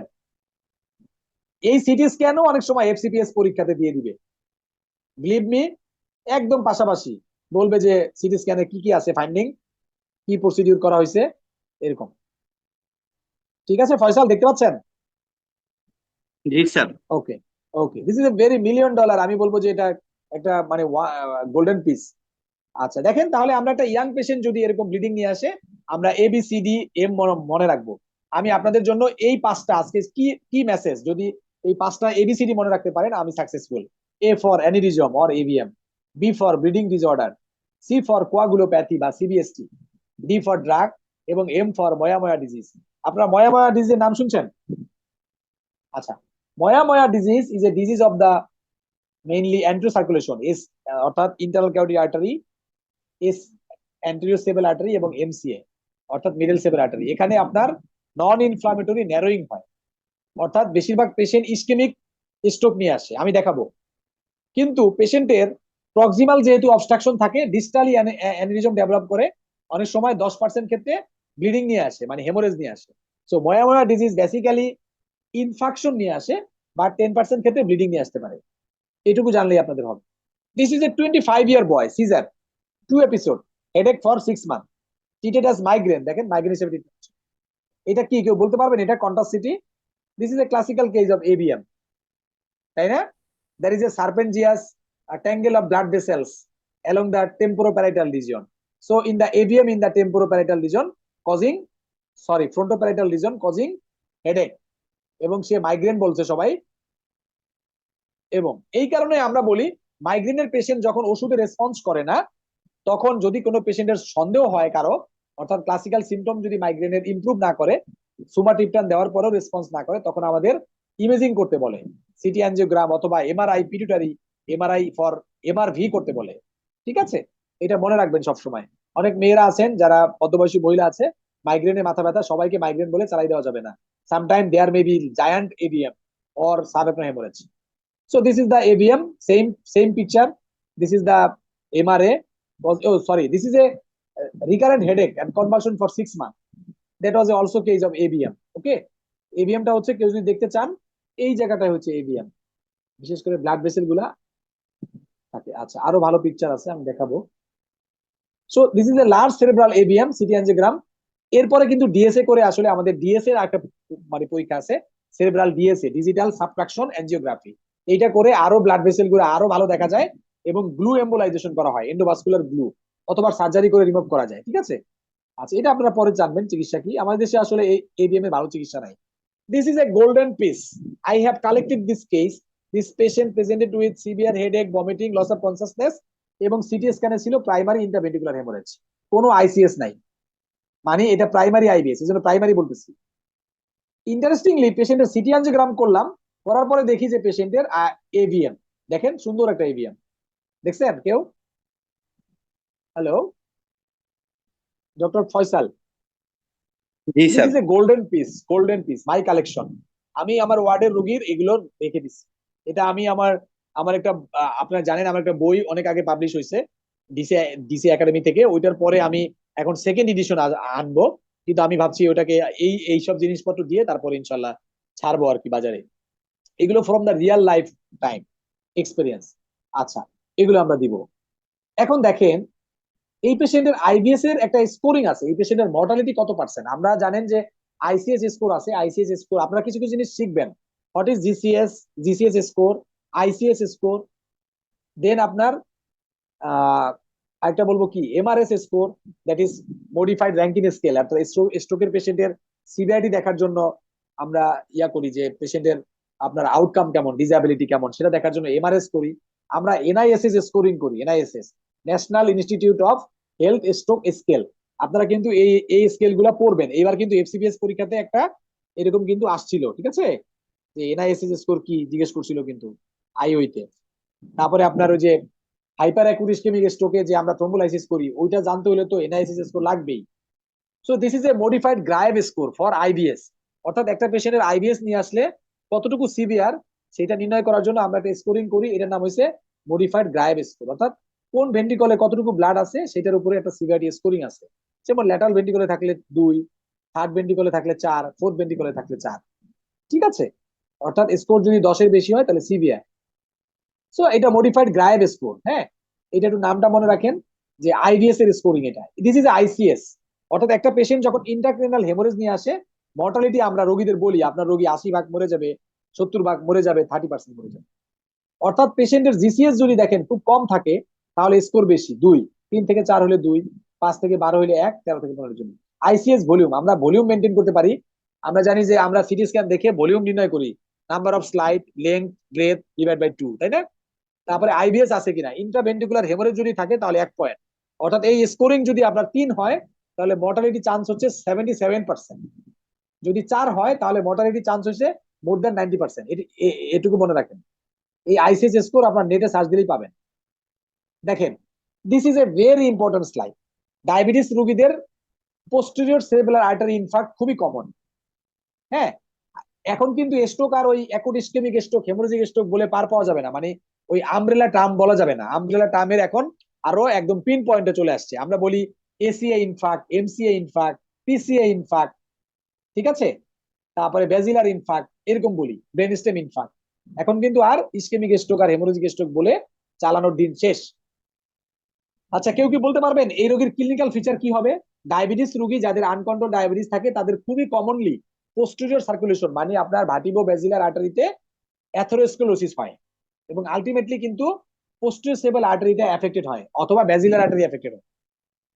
সো এই সিটি স্ক্যানটা আমরা যে এত রোগী দেখছি, আমি গত 6 মাসে প্রায় 50টার মতো রোগী দেখছি যারা ডায়াবেটিস, যাদের এইচবি1সি 12%, 14%, আনকন্ট্রোল ডায়াবেটিস ছিল তাদের কিন্তু পিসিএ ইনফার্ক্ট নিয়ে আসে। কেউ কি বলতে পারবেন এই রোগীর ক্লিনিক্যাল ফিচার কি হবে? স্যার ভার্টিগো নিয়ে আসবে। Very good. পোস্টেরিয়র সার্কুলেশন স্ট্রোকের clinical feature is very different because it comes with, এই রোগীরা মেডিসিনের ডাক্তারের কাছে যায় নশিয়া, ভমিটিং, ভার্টাইগোনিয়া, তারা একটা ওষুধ দিল, সাপোজ কেউ যদি ভালো ক্লিনিশিয়ান না হয় সে তো ওই মাথা ঘুরানোর যে ওষুধ কি বলে ম্যানারিল ওগুলো দিয়ে দিবে। ইএনটি ডাক্তাররা তো অহরহ দেয় ম্যানারিল 16 মিলিগ্রাম 3 বেলা, রিভার্ট এগুলো দিয়ে দেয়। রোগীর মাথা ঘুরানো তো আর ভালো হয় না। অবশ্যই মনে রাখবেন যদি কোনো পেশেন্টের রিস্ক ফ্যাক্টর থাকে, ডায়াবেটিস, প্রেশার, হাইপোথাইরয়েডিজম, অবশ্যই আপনারা পোস্টেরিয়র সার্কুলেশন স্ট্রোক চিন্তা করবেন, মানে ভার্টিব্রোব্যাসিলার ইনসাফিসিয়েন্সি অথবা ভার্টিব্রোব্যাসিলার ইসকেমিয়া বা ইনফাক্ট, মানে পোস্টেরিয়র সার্কুলেশন ইনফাক্ট আপনারা চিন্তা করবেন, অথবা haemorrhage. So this patient may come with nausea, vomiting, headache, vertigo, then ব্যালেন্সের প্রবলেম, পড়ে যাবে হাঁটতে গেলে, দেন ভিজুয়াল, চোখে কোনো সমস্যা হবে না? চোখে যদি আপনারা আই যদি এক্সামিনেশন করেন তাহলে রোগী লেফট হোমোনিমাস হেমিয়ানোপিয়া পাবেন, অর্থাৎ পেশেন্ট দেখবেন ভিজুয়াল ফিল্ডের একটা অংশ দেখতে পারে না। ঠিক আছে, বুঝতে পারছেন ব্যাপারটা? এই রোগীটা এরকম সিটি স্ক্যান দিয়ে পরীক্ষাতে বলবে যে আই ফাইন্ডিং কি হবে। Am I clear? সো আপনারা পিসিএ ইনফাক্টের ক্লিনিক্যাল ফিচার কি কি আপনারা সবসময় এটা খেয়াল করবেন। আচ্ছা দেখেন আরেকটা জিনিস দেখাই। আচ্ছা, হঠাৎ করে দুই চোখে দেখে না, press posterior reversible encephalopathy syndrome, এটা সাধারণত দেখবেন গাইনির রোগীরা, গাইনি যারা এক্ল্যাম্পসিয়ার রোগী, প্রেশার অনেক বেড়ে যায়, প্রি এক্ল্যাম্পসিয়া, এসএলইর পেশেন্ট, অনেক সময় দেখা যায় যে প্রেস হয়, প্রেস আপনার নাম শুনছেন। এমআরআই করলে আমরা দেখি যে অক্সিপিটাল লোবে পুরো ইডিমা হয়ে আছে, কিন্তু কোনো ইনফাক্ট নাই, কোনো ডিফিউশন রেস্ট্রিকশন নাই। That is called press. এটা আমি ছবি দেখাবো। প্রেস আপনারা শিখেন। প্রেসের ডিডি হচ্ছে bilateral occipital infarct, PC infarct, bilateral AION, then আপনার পিটুইটারি অ্যাপোপ্লেক্সি, অনেকগুলো ডিডি আছে। Patient see nothing, doctor see nothing, রোগীও দেখে না, ডাক্তারও দেখে না। তখন আমাদের কি করতে হয়? কনফ্রন্টেশন টেস্ট করতে হয়, অর্থাৎ ভিজুয়াল ফিল্ড আর হলো পেরিমেট্রি। এই কথাটা জিজ্ঞেস করে যে প্রেসের রোগী তো অন্ধ হয়ে যায়, রোগী তো দেখে না সাময়িকের জন্য, পরে কিন্তু আবার ভালো হয়ে যায় ট্রিটমেন্ট করলে। হ্যাঁ, প্রেসটা কি আপনারা একটু দেখবেন, প্রেসের এমআরআই ফাইন্ডিং আমি দেখাবো, প্রেসও আমরা পেয়েছি। So this is A atypical presentation হয়, বিশেষ করে পোস্টেরিয়র সার্কুলেশন স্ট্রোক, এটা আমি বলেছি। সেরেব্রাল হেমোরেজ কিন্তু অনেক সময় ইমিডিয়েটলি আমরা any amount of blood in the posterior, মানে পোস্টেরিয়র ফসা নিড ইন্টারভেনশন, মানে সেরেব্রামে বা পন্টাইনে, মানে সেরেব্রামে বা কোনো ব্লিডিং হলে আসলে ইন্টারভেনশনে যাওয়া উচিত, মানে পেশেন্টের সার্জারিতে কল দিতে হবে, কারণ এই পেশেন্ট গুলা আসলে স্পেস খুব কম এবং রেজিস্ট আইসিপি হয়ে রোগীগুলো মারা যায়। বিশেষ করে পুর আউটকাম হবে, দিস ইজ, এইটা মনে রাখেন সবাই, যদি ব্লাড প্রেশার অনেক বেশি থাকে ভর্তির সময়, জিসিএস কম থাকে, 8-এর কম, পেশেন্টের গেজ পলসি থাকে, অর্থাৎ একদিকে তাকায় আছে, মিড লাইন ভার্মিসে ব্লিডিং আছে, মানে আমি দেখাবো স্লাইডটা, ফোর্থ ভেন্ট্রিকল এক্সটেনশন আছে, অর্থাৎ ব্লাডটা ফোর্থ ভেন্ট্রিকলে চলে গেছে, হাইড্রোক্যাফালাস আছে, তখন বুঝতে হবে যে পেশেন্ট আসলে মারা যাবে, বেশিরভাগ মৃত্যুর সম্ভাবনা অনেক বেশি। এবং ব্লিডিং যদি কম হয়, সেরেব্রাম হেমিস্ফিয়ারে যদি ব্লিডিং হয় সেরেব্রামে, তাহলে কিন্তু 5 দিন পরে যদি পেশেন্ট স্টেবল হয় তাহলে কিন্তু পেশেন্ট গুলা মানে মারা যায় না, অনেক সময় সেভ হয়ে যায়। আরেকটা জিনিস আমি টিপস দেই, অনেক সময় দেখবেন একটা রোগী হঠাৎ করে, ডায়াবেটিস আছে, প্রেশার আছে, বয়স্ক রোগী, হঠাৎ করে সে কথা বলতে পারে না, ঢোক গিলতে পারে না, এবং পেশেন্টের আপনি সিটি স্ক্যান করে দেখলেন যে কিছুই নাই, নর্মাল, মনে করবেন যে এটা ল্যাটারাল মেডুলারি সিনড্রোম, অথবা সিটি স্ক্যানে দেখলেন শুধুমাত্র সেরেব্রামে একটু ইনফাক্ট, কিন্তু আপনি যদি ভালো মতো খেয়াল না করেন তাহলে মিড ব্রেইনটা আপনি মিস করবেন। মিড ব্রেইনের ইনফাক্ট সিটি স্ক্যানে সহজে বোঝা যায় না, সেক্ষেত্রে MRI is the investigation of choice. Lateral medullary syndrome, patient presented with sudden dysphagia, dysarthria, dysphonia, vertigo, headache, balance problem and hiccup. Hiccup is the unusual presentation of lateral medullary syndrome. So একটা patient হঠাৎ করে খাবার খেতে পারছে না, dysphagia হচ্ছে, আপনারা অবশ্যই কিন্তু চিন্তা করবেন যে ল্যাটারাল মেডুলারি সিনড্রোম কিনা। This is a another case, early sign of ischaemic stroke, CT স্ক্যানে কি বলতে পারবেন কেউ? What are the early CT sign of ischaemic stroke? মানে একটা পেশেন্ট মনে করেন 1 ঘন্টা যাবত, 1 ঘন্টা আগে সে ভালো ছিল, 1 ঘন্টা যাবত সে মানে কথাবার্তা, স্লারিং অফ স্পিচ আছে, রাইট সাইডে হেমিপ্যারেসিস আছে, তাহলে আপনি সিটি স্ক্যানে কি ফাইন্ডিং আশা করতে পারেন? সিটি স্ক্যান তো নরমাল হইতে পারে, তাই না? ইনসুলার রিবন একটা হইতে পারে loss of sign of supply, হ্যাঁ বলেন, কে বলবেন, একজন বলেন, sir insular ribbon sign, loss of sulci, then একজন বলেন। এটা তো আমি লিখে দিচ্ছি। আচ্ছা, আর প্রথমে হয়েছে দেখবেন grey matter white matter differentiation lost, অর্থাৎ আমাদের সিটি স্ক্যানে নরমালি যে গ্রে ম্যাটার হোয়াইট ম্যাটার আলাদা করা যায় সেটা আলাদা করা যাবে না, এক। দুই নম্বরে ইনসুলার রিবন সাইনটা লস হবে, অর্থাৎ আমরা জানি যে ওই বেজাল গ্যাংলিয়া এবং কর্টেক্সের মধ্যে একটা গ্যাপ থাকে, ফাঁকা জায়গা, ওই ওই ওই জায়গাটা আর ফাঁকা থাকবে না। আচ্ছা, আরেকটা হচ্ছে কি, বেজাল গ্যাংলিয়ার যে স্ট্রাকচার গুলো মানে থ্যালামাস, ইন্টার ক্যাপসুল আলাদা করা যায়, আলাদা করা যাবে না। আচ্ছা, এগুলো হচ্ছে আরেকটা আসলটা বলেন নাই, ডেন্স এমসিএ সাইন বলছেন।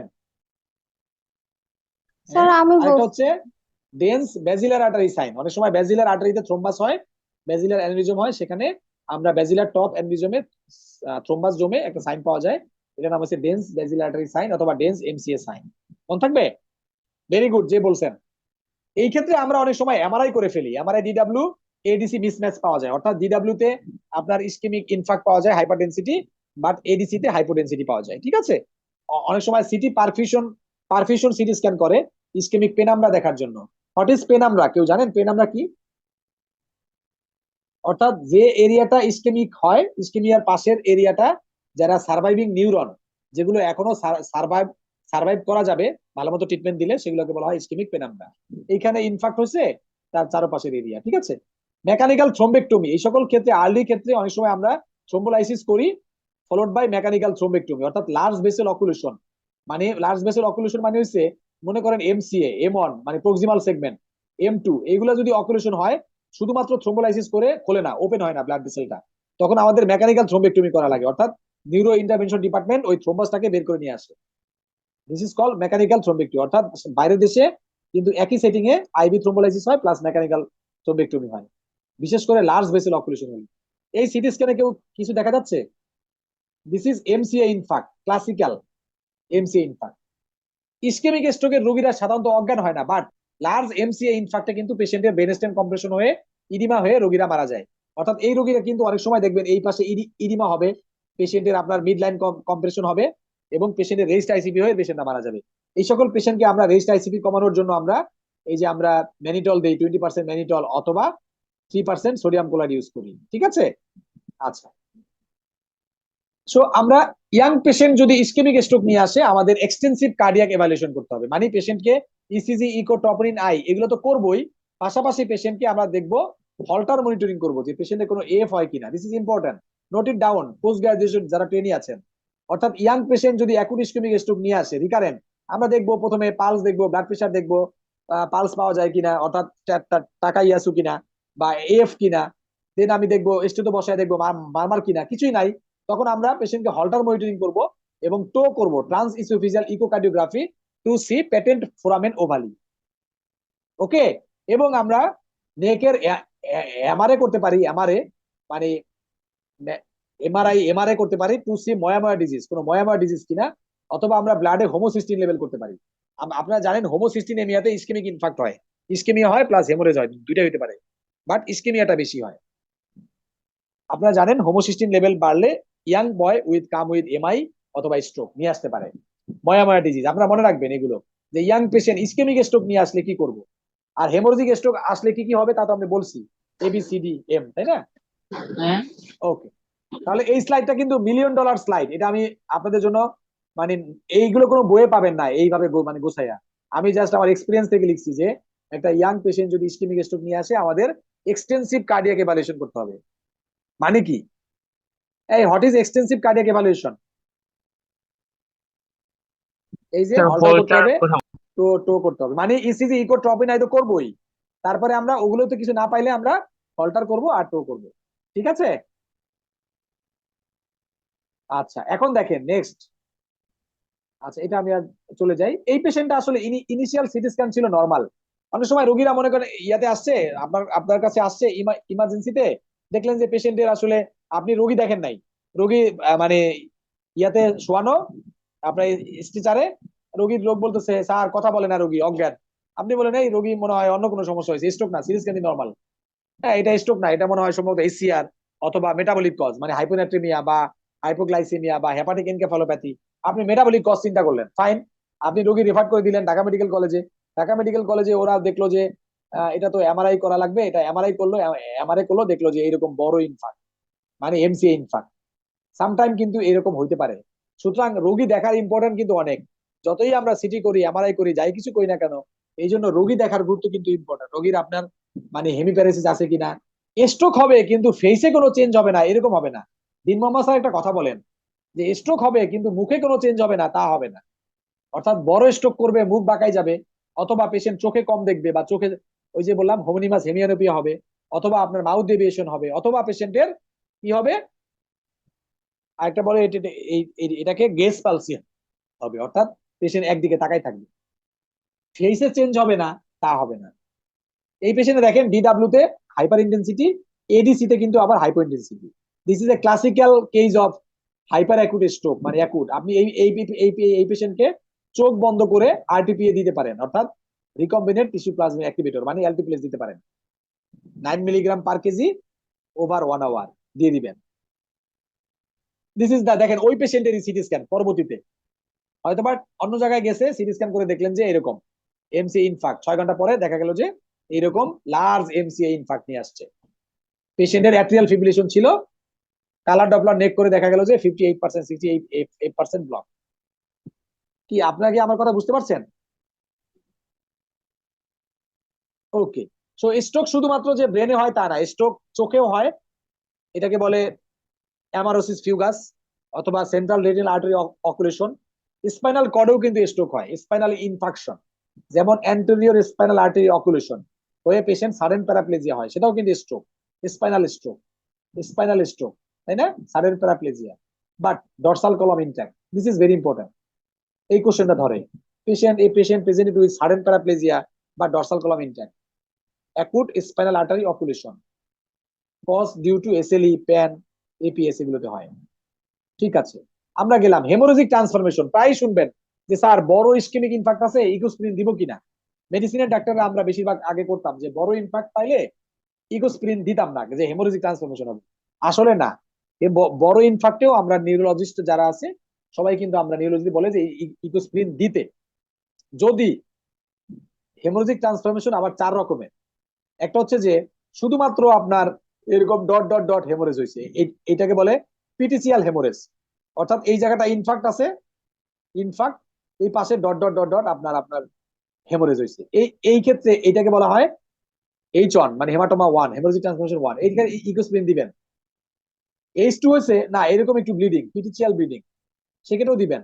কিন্তু যদি বড় ব্লিডিং হয়, এরকম বড় ব্লিডিং অর্থাৎ হেমোরেজিক ট্রান্সফরমেশন হয় অলরেডি, সেক্ষেত্রে আমরা ইকোস্প্রিনটা দিব না, আমরা 6 সপ্তাহ অপেক্ষা করব to allow to resolve of haematoma.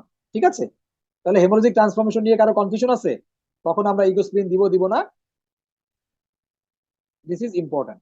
ঠিক আছে, আচ্ছা এই যে দেখেন হেমোরেজিক স্যার ট্রান্সফরমেশন, ওইটাকে আমি একটু বলে দিব না প্রিভেন্টিভ স্যার, মানে আনসারটা মানে বুঝতে পারিনি স্যার, মানে আনসারটা হচ্ছে যে আমি হেমোরেজিক ট্রান্সফরমেশনের ভয়ে যে আমি ইকোস্প্রিন দিব না তা না, আমরা ইনফাক্ট হলে ইকোস্প্রিন দিব, বাট যদি হেমোরেজ যদি ডট ডট থাকে, মানে অল্প হেমোরেজ থাকে, তাও আমি দিতে পারবো ইকোস্প্রিন। কিন্তু বড় হেমোরেজ থাকলে, মানে প্যারেনকাইমাল ব্লিড থাকলে, তখন আমরা ইকোস্প্রিনটা দিব না। যেমন আমি এক্সাম্পল দেখাচ্ছি, এই রোগীটা দেখেন, দেখছেন কেসটা, এটা দেখেন, ও সরি, ইস্কেমিয়া আছে, একই সাথে এটা ছিল আসলে ইস্কেমিক ইনফাক্ট। পরবর্তীতে 3 দিন পরে দেখা গেল যে এর মধ্যে রিপিট সিটি স্ক্যান করে ব্লিডিং হয়েছে, এবং এই ব্লিডিংটা কিন্তু বেশ বড়। এই রোগীকে কি আমরা ইকোস্প্রিন দিব না? নো, কারণ ওর মোর দ্যান 30% হেমোরেজিক ট্রান্সফরমেশন, মানে মোর দ্যান 30% ব্লিডিং হয়ে গেছে, মানে পুরা যদি আমরা এরিয়াটা চিন্তা করি, তার 30% প্রায় ব্লিডিং হয়ে গেছে, এই রোগীকে আমরা দিব না। বাট স্যার যদি এটা শুধুমাত্র ডেভেলপ ডট করলে তো দিব না, হ্যাঁ স্যার দিব এটা না, ডেভেলপ করতে exactly। তো স্যার 3 দিন চলে গেছে স্যার, তো আমি মাঝখানে তো স্যার ইকোস্প্রিন দিয়ে দিছি, তো স্যার পেশেন্টের কি তখন খারাপ আমরা হবে বন্ধ না? করবো, এটা দেখলে বন্ধ করবো। ঠিক আছে, জি। ওকে। This is a very interesting case. A patient presented with paraplegia. হ্যাঁ, মানে 2 পা প্যারালাইসিস। পেশেন্টের আমরা চিন্তা করলাম যে এটা বোধহয় বাইল্যাটারাল এসিএ ইনফাক্ট। মানে কি, দেখেন সিটি স্ক্যানটা, দিস ইজ এটা একটা গোল্ডেন পিস, মানে এটা সহজে পাবেন না আপনারা। দেখেন আমরা সিটি স্ক্যান দেখে মনে করলাম আরে ভাই কি রে, সামনে পুরো ফ্রন্টাল লোব ইনফাক্ট, মানে 2 পাশেই দেখেন এই যে ফ্রন্টাল লোব ইনফাক্ট। পাইছেন ফয়সাল? তাহলে আমরা চিন্তা করলাম যে এটা কি হইতে পারে ডিবি। একটা হচ্ছে বাইলেটারাল, দেখেন লোয়ার লিম্বে কিন্তু প্যারালাইসিস, মাসল পাওয়ার 1/5, আর আপার লিম্ব কিন্তু নর্মাল 5/5, মানে পেশেন্ট দুই পা প্যারালাইসিস। মানে আপনি দেখে মনে করবেন যে এটা বোধহয় spastic paraplegia. Yes, you are right, but পেশেন্টের আপার লিম্ব নর্মাল। আপনি কি সহজে বলবেন এটা স্ট্রোক? আপনারা স্ট্রোকের স্পাস্টিক প্যারাপ্লেজিয়া ডিডিতে বলছেন না যে মানে সেন্ট্রাল কজ কি? একটা হচ্ছে প্যারাসাইটাল মেনিনজিওমা, একটা হচ্ছে এই যে আনপেয়ার্ড অ্যান্টেরিওসেবল আর্টারি, মানে এসিএ যদি আনপেয়ার্ড থাকে, অর্থাৎ sometime anterior cerebral artery arise from single ICA, এটাকে বলে অ্যাজাইগাস আইসিএ, অর্থাৎ সরি অ্যাজাইগাস এসিএ, অর্থাৎ ACA anterior cerebral artery sometime single একটা শুধুমাত্র এক সাইডের আইসিএ থেকে আসে, এটাকে বলা হয় অ্যাজাইগাস এসিএ। হ্যাঁ, ওইটা যদি ব্লক হয়, মানে নর্মাল ভেরিয়েন্ট, এটা নর্মাল ভেরিয়েন্ট 5% কেটে থাকে, ওই রকম হলে কিন্তু এরকম এই যে বাইল্যাটারাল বাইফ্রন্টাল ইনফাকশন হয়। ডিডি হয়েছে দেখেন আমাদের ফ্যালকাইন মেনিনজিওমা, আর একটা হচ্ছে সিবিএসটি। এটা একটু নোটেড ডাউন, এটা ভবিষ্যৎ জীবনে পোস্ট গ্রাজুয়েশন যখন করবেন তখন লাগবে। অর্থাৎ বাইল্যাটারাল ইনফাক্ট নিয়ে আসলে কিন্তু আমরা পেশেন্ট প্যারাপ্লেজিয়া। আমি ওই দিন একটা রোগী পাইছি, এক মহিলা, জাস্ট ডান পাশের শুধু পা প্যারালাইসিস, হাত প্যারালাইসিস না। পরে আমি দেখি কি সিটি স্ক্যানে ফ্রন্টাল ইনফাক্ট। সুতরাং ফ্রন্টাল লোবে ইনফাক্ট হলো, ওই যে আমাদের মোটর হোমনকুলাস, আপনারা যদি মোটর হোমনকুলাস চিন্তা করেন, এই জায়গাটা কি কি কি থাকে? লেগ থাকে না ওই যে ফ্রন্টাল লোবে হেমিস্ফিয়ারে, তাই না ফয়সাল? পা থাকে তো। জি স্যার, জি স্যার। হ্যাঁ, এইবার মনে পড়ছে। তাহলে this is the CT scan, this is A $1 million CT scan, আমি বলবো। এটা আমি আপনাদের জন্য রাখছি। এইটাও পিসিএ ইনফাক্ট। হ্যাঁ, এর সেম, এখানে আসলে হোমোনিমাস হেমিয়ানোপি হবে, এক্সামিনেশন করলে আপনাদের জিজ্ঞেস করবে যে পিসিএ ইনফাক্টে ভিশনে কি হবে, মানে আই ফাইন্ডিং কি হবে। আপনারা ওই ভিজুয়াল ফিল্ড টেস্ট করবেন, পাবেন হচ্ছে ম্যাকুলার স্প্যারিং। আচ্ছা, এম্বোলিক স্ট্রোক সাধারণত ভেরি সাডেন হয়, মানে উইদিন সেকেন্ডস। হঠাৎ করে রোগী দেখবেন যে বুক বাঁকায় গেছে, অজ্ঞান, এবং অনেক সময় সিজার হয় এবং কর্টিক্যাল হয় ইউজুয়ালি। কারণ হার্ট থেকে অথবা ক্যারোটিড ভেসেল থেকে, গ্রেট ভেসেল থেকে যখন কোনো এম্বোলাই চলে যায় ব্রেইনে, তখন এটা ভেরি সাডেন হয় এবং অনেক সময় পেশেন্টের কর্টেক্সে চলে যায়, কর্টিক্যাল সিজার হয়, কিছু নেই। কিন্তু অ্যাথেরো এম্বোলিজম মানে অ্যাথেরোস্ক্লেরোসিসের কারণে যেগুলো হয়, সেগুলো কিন্তু পেশেন্টের মানে ইভলভিং স্ট্রোক, মানে পেশেন্ট একটু কথা জড়াই যায় আধা ঘন্টা যাবত, তারপরে এক পা প্যারালাইসিস হয় 1 ঘন্টা যাবত, মানে আস্তে আস্তে রোগী ডেভেলপ করে। সেটা হচ্ছে অ্যাথেরোস্ক্লেরোসিসের কারণে, মানে অ্যাথেরোথ্রোম্বোসিসের কারণে, থ্রোম্বোসিস। তাহলে এম্বোলিক স্ট্রোক আর থ্রোম্বোটিক স্ট্রোক কিভাবে আলাদা করবেন, এটাও কিন্তু স্যাররা জিজ্ঞেস করে। এম্বোলিক স্ট্রোক হচ্ছে ভেরি সাডেন, মানে উইদিন সেকেন্ডস। হঠাৎ করে রোগী বলবে যে তার মুখ বাঁকা গেছে, অজ্ঞান, অথবা রাইট সাইড প্যারালাইসিস, কিছু নেই। তার মানে এম্বোলিক, মানে হঠাৎ করে তার হার্ট থেকে অথবা গ্রেট ভেসেল থেকে কোনো একটা এম্বোলাই চলে গেছে। সবচেয়ে কমন সাইট কোনটা এম্বোলিক স্ট্রোকে? Upper division of the MCA. Sir এটা তো সাবআরাকনয়েড হেমোরেজ হতে পারে। হ্যাঁ, হতে পারে, কিন্তু আপনি তো ওই যে সিটি স্ক্যান করে তো দেখলেন যে ইনফ্যাক্ট এম্বোলিক স্ট্রোক গুলো সাধারণত সিটি স্ক্যানের কিসে হয়? একবারে পেরিফেরিতে হয়, তাই না? মানে কর্টেক্সে, তাই তো, কর্টিক্যাল। আর সিজার অলওয়েজ কর্টিক্যাল অরিজিন। আচ্ছা, নো রোল অফ অ্যান্টিপ্লেটলেট। আসলে এম্বোলিক স্ট্রোকে অ্যান্টিপ্লেটলেটের তেমন কোনো রোল নাই, কিন্তু তারপরে আমরা দেই। কেন দেই? কারণ বেশিরভাগই আসলে এম্বোলিক নাকি অ্যাথেরোথ্রোম্বোসিস সেটা আমাদের ক্লিনিক্যালি বোঝা মুশকিল হয়, এই কারণে আমরা ইকোস্প্রিন দিয়ে রাখি। অ্যান্টিপ্লেটলেট এবং অ্যান্টিকোয়াগুলেন্টের কম্বিনেশন খুবই গ্রেভ, এটা মনে রাখবেন। আপনার পেশেন্টের এফ আছে, সাথে ইসকেমিক স্ট্রোক আছে, আপনার তো কি দিতে হবে? যে চ্যাটবাস স্কোরিং করলে আমাকে অ্যান্টিকোয়াগুলেন্ট দিতে হবে। মনে করবেন যে অ্যান্টিপ্লেটলেট মানে অ্যাসপিরিন এবং অ্যান্টিকোয়াগুলেন্ট, যেমন ওয়ারফেরিন অথবা রিভারক্সাবেন, এগুলোর কম্বিনেশন হচ্ছে খুবই খারাপ, মানে এগুলো ওর্স। এগুলো দিলে পেশেন্টের ব্লিডিং হওয়ার চান্স অনেক বেশি। সুতরাং খুব সাবধান। চ্যাটবাস স্কোরিং করে যদি অ্যান্টিকোয়াগুলেন্ট পায়, তাহলে শুধু অ্যান্টিকোয়াগুলেন্টই দিবেন। হ্যাঁ, যদি অ্যাবসলিউট ইন্ডিকেশন থাকে, যেমন মাইট্রাল ভালভ রিপ্লেসমেন্ট, তাহলে তাকে ওয়ারফেরিন খুব লো ডোজে খুব সাবধানে শুরু করতে হবে। ঠিক আছে? থ্রোম্বাস থাকলেও আমরা অ্যান্টিকোয়াগুলেন্ট দিব, সেটা হচ্ছে বিশেষ করে যদি মাইট্রাল ভালভ রিপ্লেসমেন্ট থাকে, অ্যাকুট এমআই হওয়ার পরে এলভি থ্রোম্বাস, অনেক সময় দেখবেন ইকো বলে যে লেফট ভেন্ট্রিকুলারে থ্রোম্বাস আছে, তখন আমরা কিন্তু লো মলিকুলার ওয়েট হ্যাপারিন অথবা স্ট্যান্ডার্ড হ্যাপারিন রিস্ক নিয়ে দেই। পেশেন্টকে দেওয়ার পরে পেশেন্টকে চেক করি যে কয়দিন মানে ব্লিডিং হয় কিনা। আমরা অনেক সময় সিটি স্ক্যান করি, ক্লিনিক্যালি দেখি এবং রিপিট সিটি স্ক্যান করি। ঠিক আছে? এই পেশেন্টটা দেখেন, এটা হচ্ছে আরেকটা গোল্ডেন পিস। প্রায় আমরা পাই রোগী অজ্ঞান, সিটি স্ক্যান নর্মাল। জুনিয়র ডাক্তাররা প্রায় এই সিটি স্ক্যানটা দেখে বলবে নর্মাল, স্যার কিছুই তো নাই। কিন্তু খুব ভালো মতো যদি কেউ খেয়াল করেন, কেউ বলতে পারবেন এখানে কি আছে? একটা রোগী মনে করেন 70 ইয়ার্স, ডায়াবেটিক, হাইপারটেনসিভ, থাইরয়েডের প্রবলেম, তার ডায়াবেটিস কন্ট্রোল নাই, হঠাৎ করে তার অজ্ঞান হয়ে গেছে, vertigo, vomiting, loss of consciousness. বলেন তো কি হয়েছে এখানে? কেউ ফাইন্ডিং ধরতে পারবেন? আচ্ছা, এই সিটি স্ক্যান দেখেও ইমার্জেন্সি থেকে অনেকে মেডিসিনের ওয়ার্ডে পাঠায় যে এইটা মনে হয় অজ্ঞান হয়েছে, এটা মনে হয় হ্যাপাটিক এনকেফালোপ্যাথি, এটা মনে হয় ইউরেমিক এনকেফালোপ্যাথি, এটা মনে হয় হাইপোনাট্রিমিয়া, এটা মনে হয় হাইপোগ্লাইসেমিয়া, অথবা এটা মনে হয় কোনো পয়জনিং। দেখেন তো ফয়সাল, বলতে পারবেন? স্যার আমার একটু ফোনে বেশি সেরেব্রামে হাইপোটেন্স লাগছে স্যার একটু। হ্যাঁ, very good, excellent. This is a brainstem infarct, my dear colleagues, excellent, excellent, you people got it. So এটা যদি সন্দেহ থাকে ক্লিনিক্যালি, তাহলে আপনি পেশেন্ট দেখবেন, ক্লিনিক্যালি দেখবেন রোগী অজ্ঞান, GCS 4-5, plantar bilateral extensor, yes, it's brainstem infarct or pontine infarct. মনে থাকবে, পিউপিলটা পিন পয়েন্ট পিউপিল, 3টা P, pin point pupil, plantar bilateral extensor, and পরবর্তীতে পেশেন্টের হাইপার পাইরেক্সিয়া, 105 ডিগ্রি জ্বর। স্যার, সিস্টার আইসা বলবে স্যার রোগী তো জ্বরই কমে না, 105 ডিগ্রি জ্বর, না পাই ইঞ্জেকশন দেই তাও জ্বর কমে না। এই জ্বর তো, সব জ্বর তো না পাই যায় না, পন্টাইন ইনফ্যাক্টের জ্বর না পাই যায় না। কথা কি বুঝতে পারছেন? আচ্ছা, স্যার 3টা পি কি কি বলছেন স্যার? একটা পি ফর পিউপিল, মানে কনস্ট্রিক্টেড মায়োসিস, একদম পিন পয়েন্ট পিউপিল হবে। P for pin point pupil, মনে থাকবে? P for pyrexia, hyper pyrexia, P for bilateral plantar extension, plantar extension. Okay, so আমি যেটা জানতে চাচ্ছি যে সামটাইম নতুন ডক্টররা may misinterpret as normal, they can look for other cause of loss of consciousness. So look carefully if apparently normal CT scan, CT scan normal মনে হচ্ছে, তখন তুমি কি কি করবা?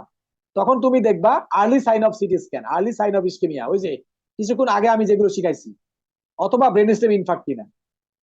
মাই dear doctor, this are the very mass, মানে আমি বলবো যে মাস্টারপিচ, মানে আজকের টেক হোম মেসেজ। আপনারা যদি এটুকু নলেজ নিয়ে যেতে পারেন যে একটা অ্যাপারেন্টলি সিটি স্ক্যান নরমাল হলে আমাকে আর্লি সাইন অফ ইসকেমিয়া দেখতে হবে এবং ব্রেনস্টেম ইনফ্যাক্ট আছে কিনা দেখতে হবে।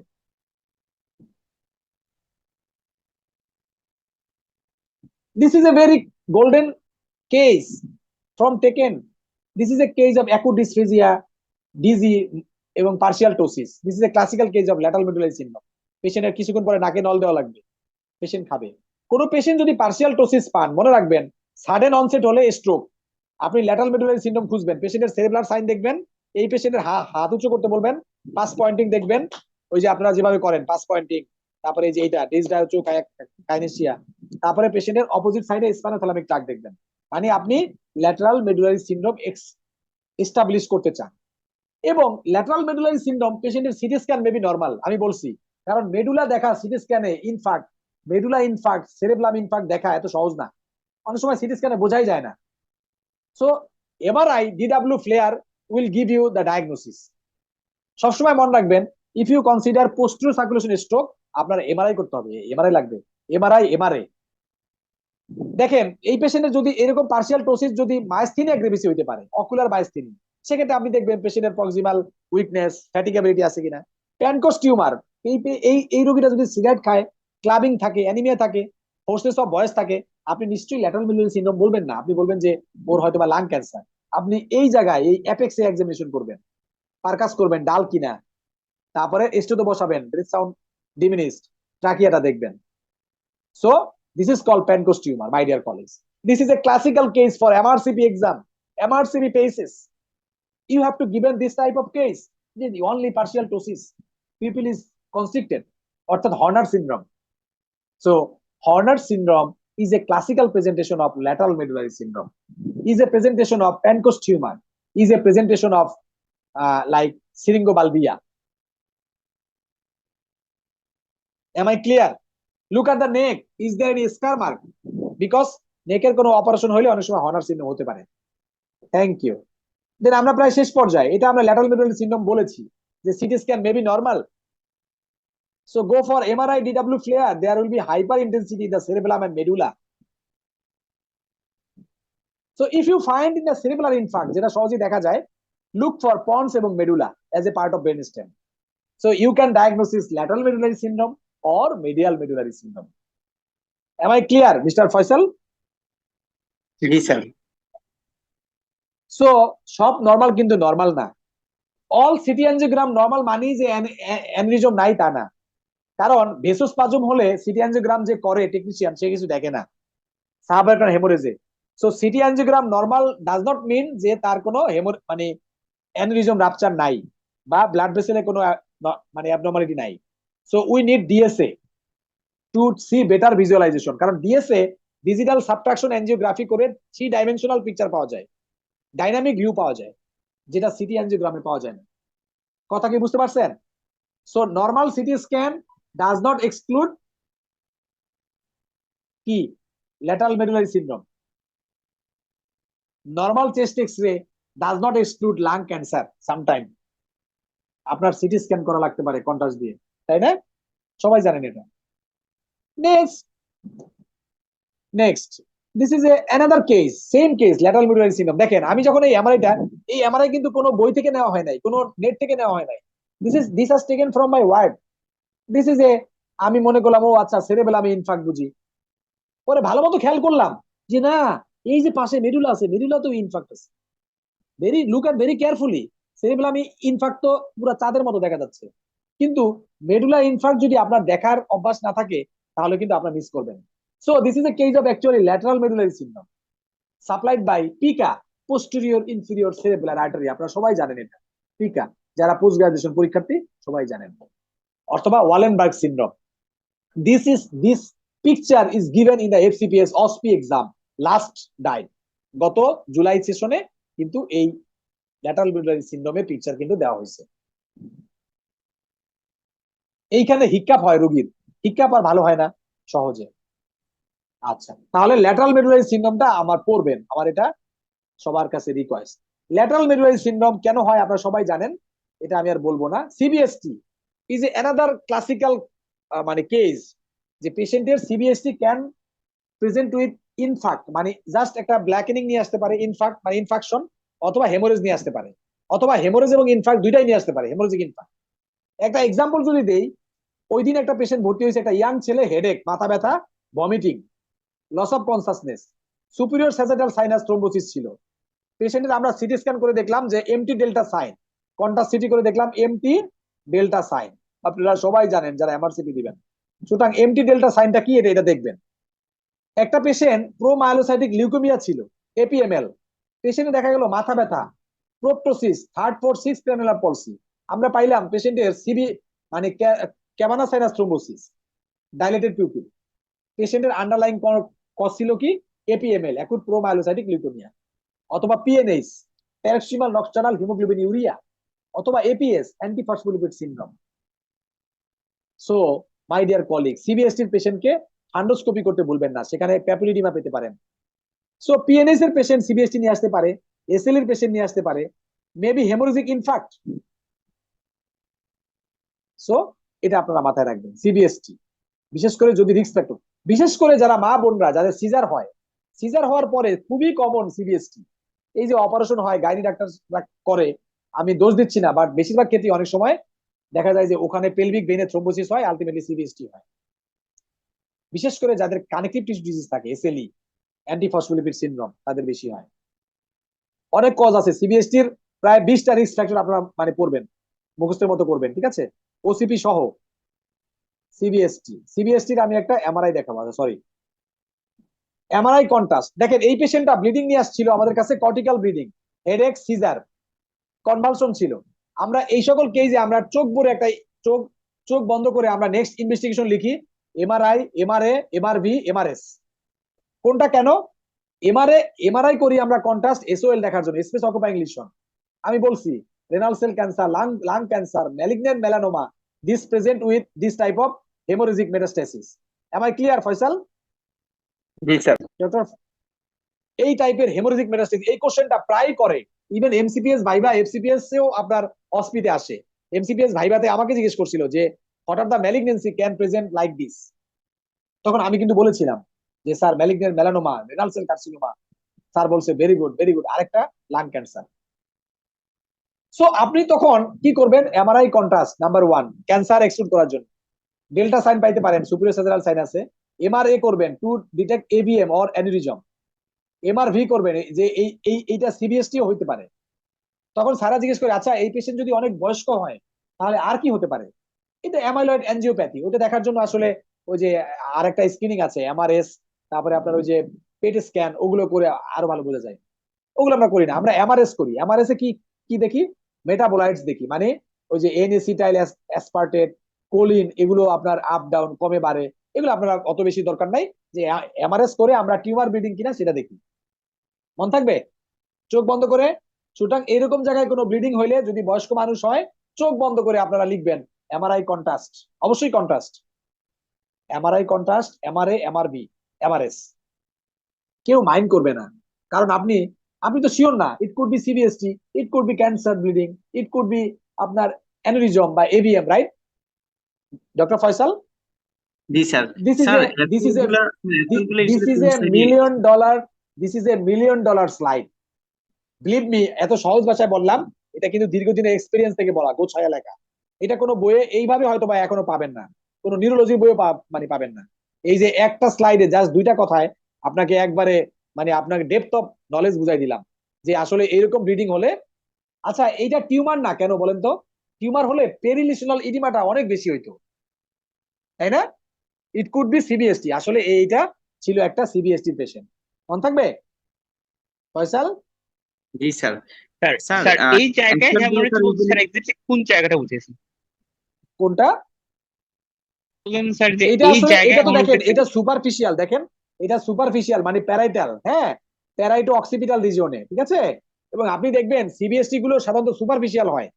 এইটা কিন্তু ব্রেন স্টেমে না। ব্রেন স্টেম তো আপনার এই যেগুলো, এটা সেরেব্রাম, তারপরে আপনার এইদিকে মিড ব্রেন, তাই না? মানে ডিপে মানে স্যার ব্রেনের। আর সুপারফিশিয়াল সুপারফিশিয়াল, দেখলে স্যার আমরা এগুলোতে যাবো স্যার, এটা বলছি। Exactly, yes, superficial bleeding. Superficial bleeding বা সুপারফিশিয়াল যদি হয় মানে প্যারাইটো অক্সিপিটাল রিজনে বা টেম্পোরাল রিজনে যদি সুপার মানে আপার কাটে হয়, মানে কি বলবো ব্রেনের একদম উপরের দিকে, তখন আপনি সিবিএসটি চিন্তা করবেন, অ্যানিউরিজম চিন্তা করবেন, এভিএম চিন্তা করবেন। বাট এটাও মাথায় রাখতে হবে অ্যানিউরিজম এভিএম কিন্তু ডিপেও হয়। ওই যে বেসাল গ্যাংলিয়া দেখাইছি না আমি, তাই না? এই দেখেন এই যে ফাইন্ডিং গুলো সব ছিল এমআরভি শোয়িং এই যে সিবিএসটি, দেখছেন? হ্যাঁ, filling defect, irregular and filling defect, irregularity, filling defect, filling defect বলে, তাই না? Superior saturated sinus, transverse sinus. That was a case of MRV. মন থাকবে? মানে সিবিএসটি, সরি। হ্যাঁ, this is a young boy. এই রোগীটা আমি ডায়াগনোসিস করেছিলাম, রিকারেন্ট আইবিএস নিয়ে আসছে, বারবার তার ইন্টারভেন্ট্রিকুলার হেমোরেজ হয়। এই রোগীটার বাসা হয়েছে মিরপুর, সে 2-3 বার ভর্তি হয়েছে। ওর কোনো ব্লিডিং ডিসঅর্ডার নাই, যে ওর কোনো ব্লিডিং ডিসঅর্ডার নাই, মানে আইটিপি টাইটিপি লিউকেমিয়া বা হেমোফিলিয়া কিচ্ছু নাই। প্রতিবারই সে মাথা ব্যথা ভমিটিং নিয়ে আসে, ব্লাড প্রেশার বেশি থাকে, ক্লটিং প্রোফাইল নরমাল, দেখেন কোনো ব্লিডিং ডিসঅর্ডার নাই। সিটি অ্যাঞ্জিওগ্রাম ডিএসএ করা হলো, সেরেব্রাম এভিএম পাওয়া গেল, EVM.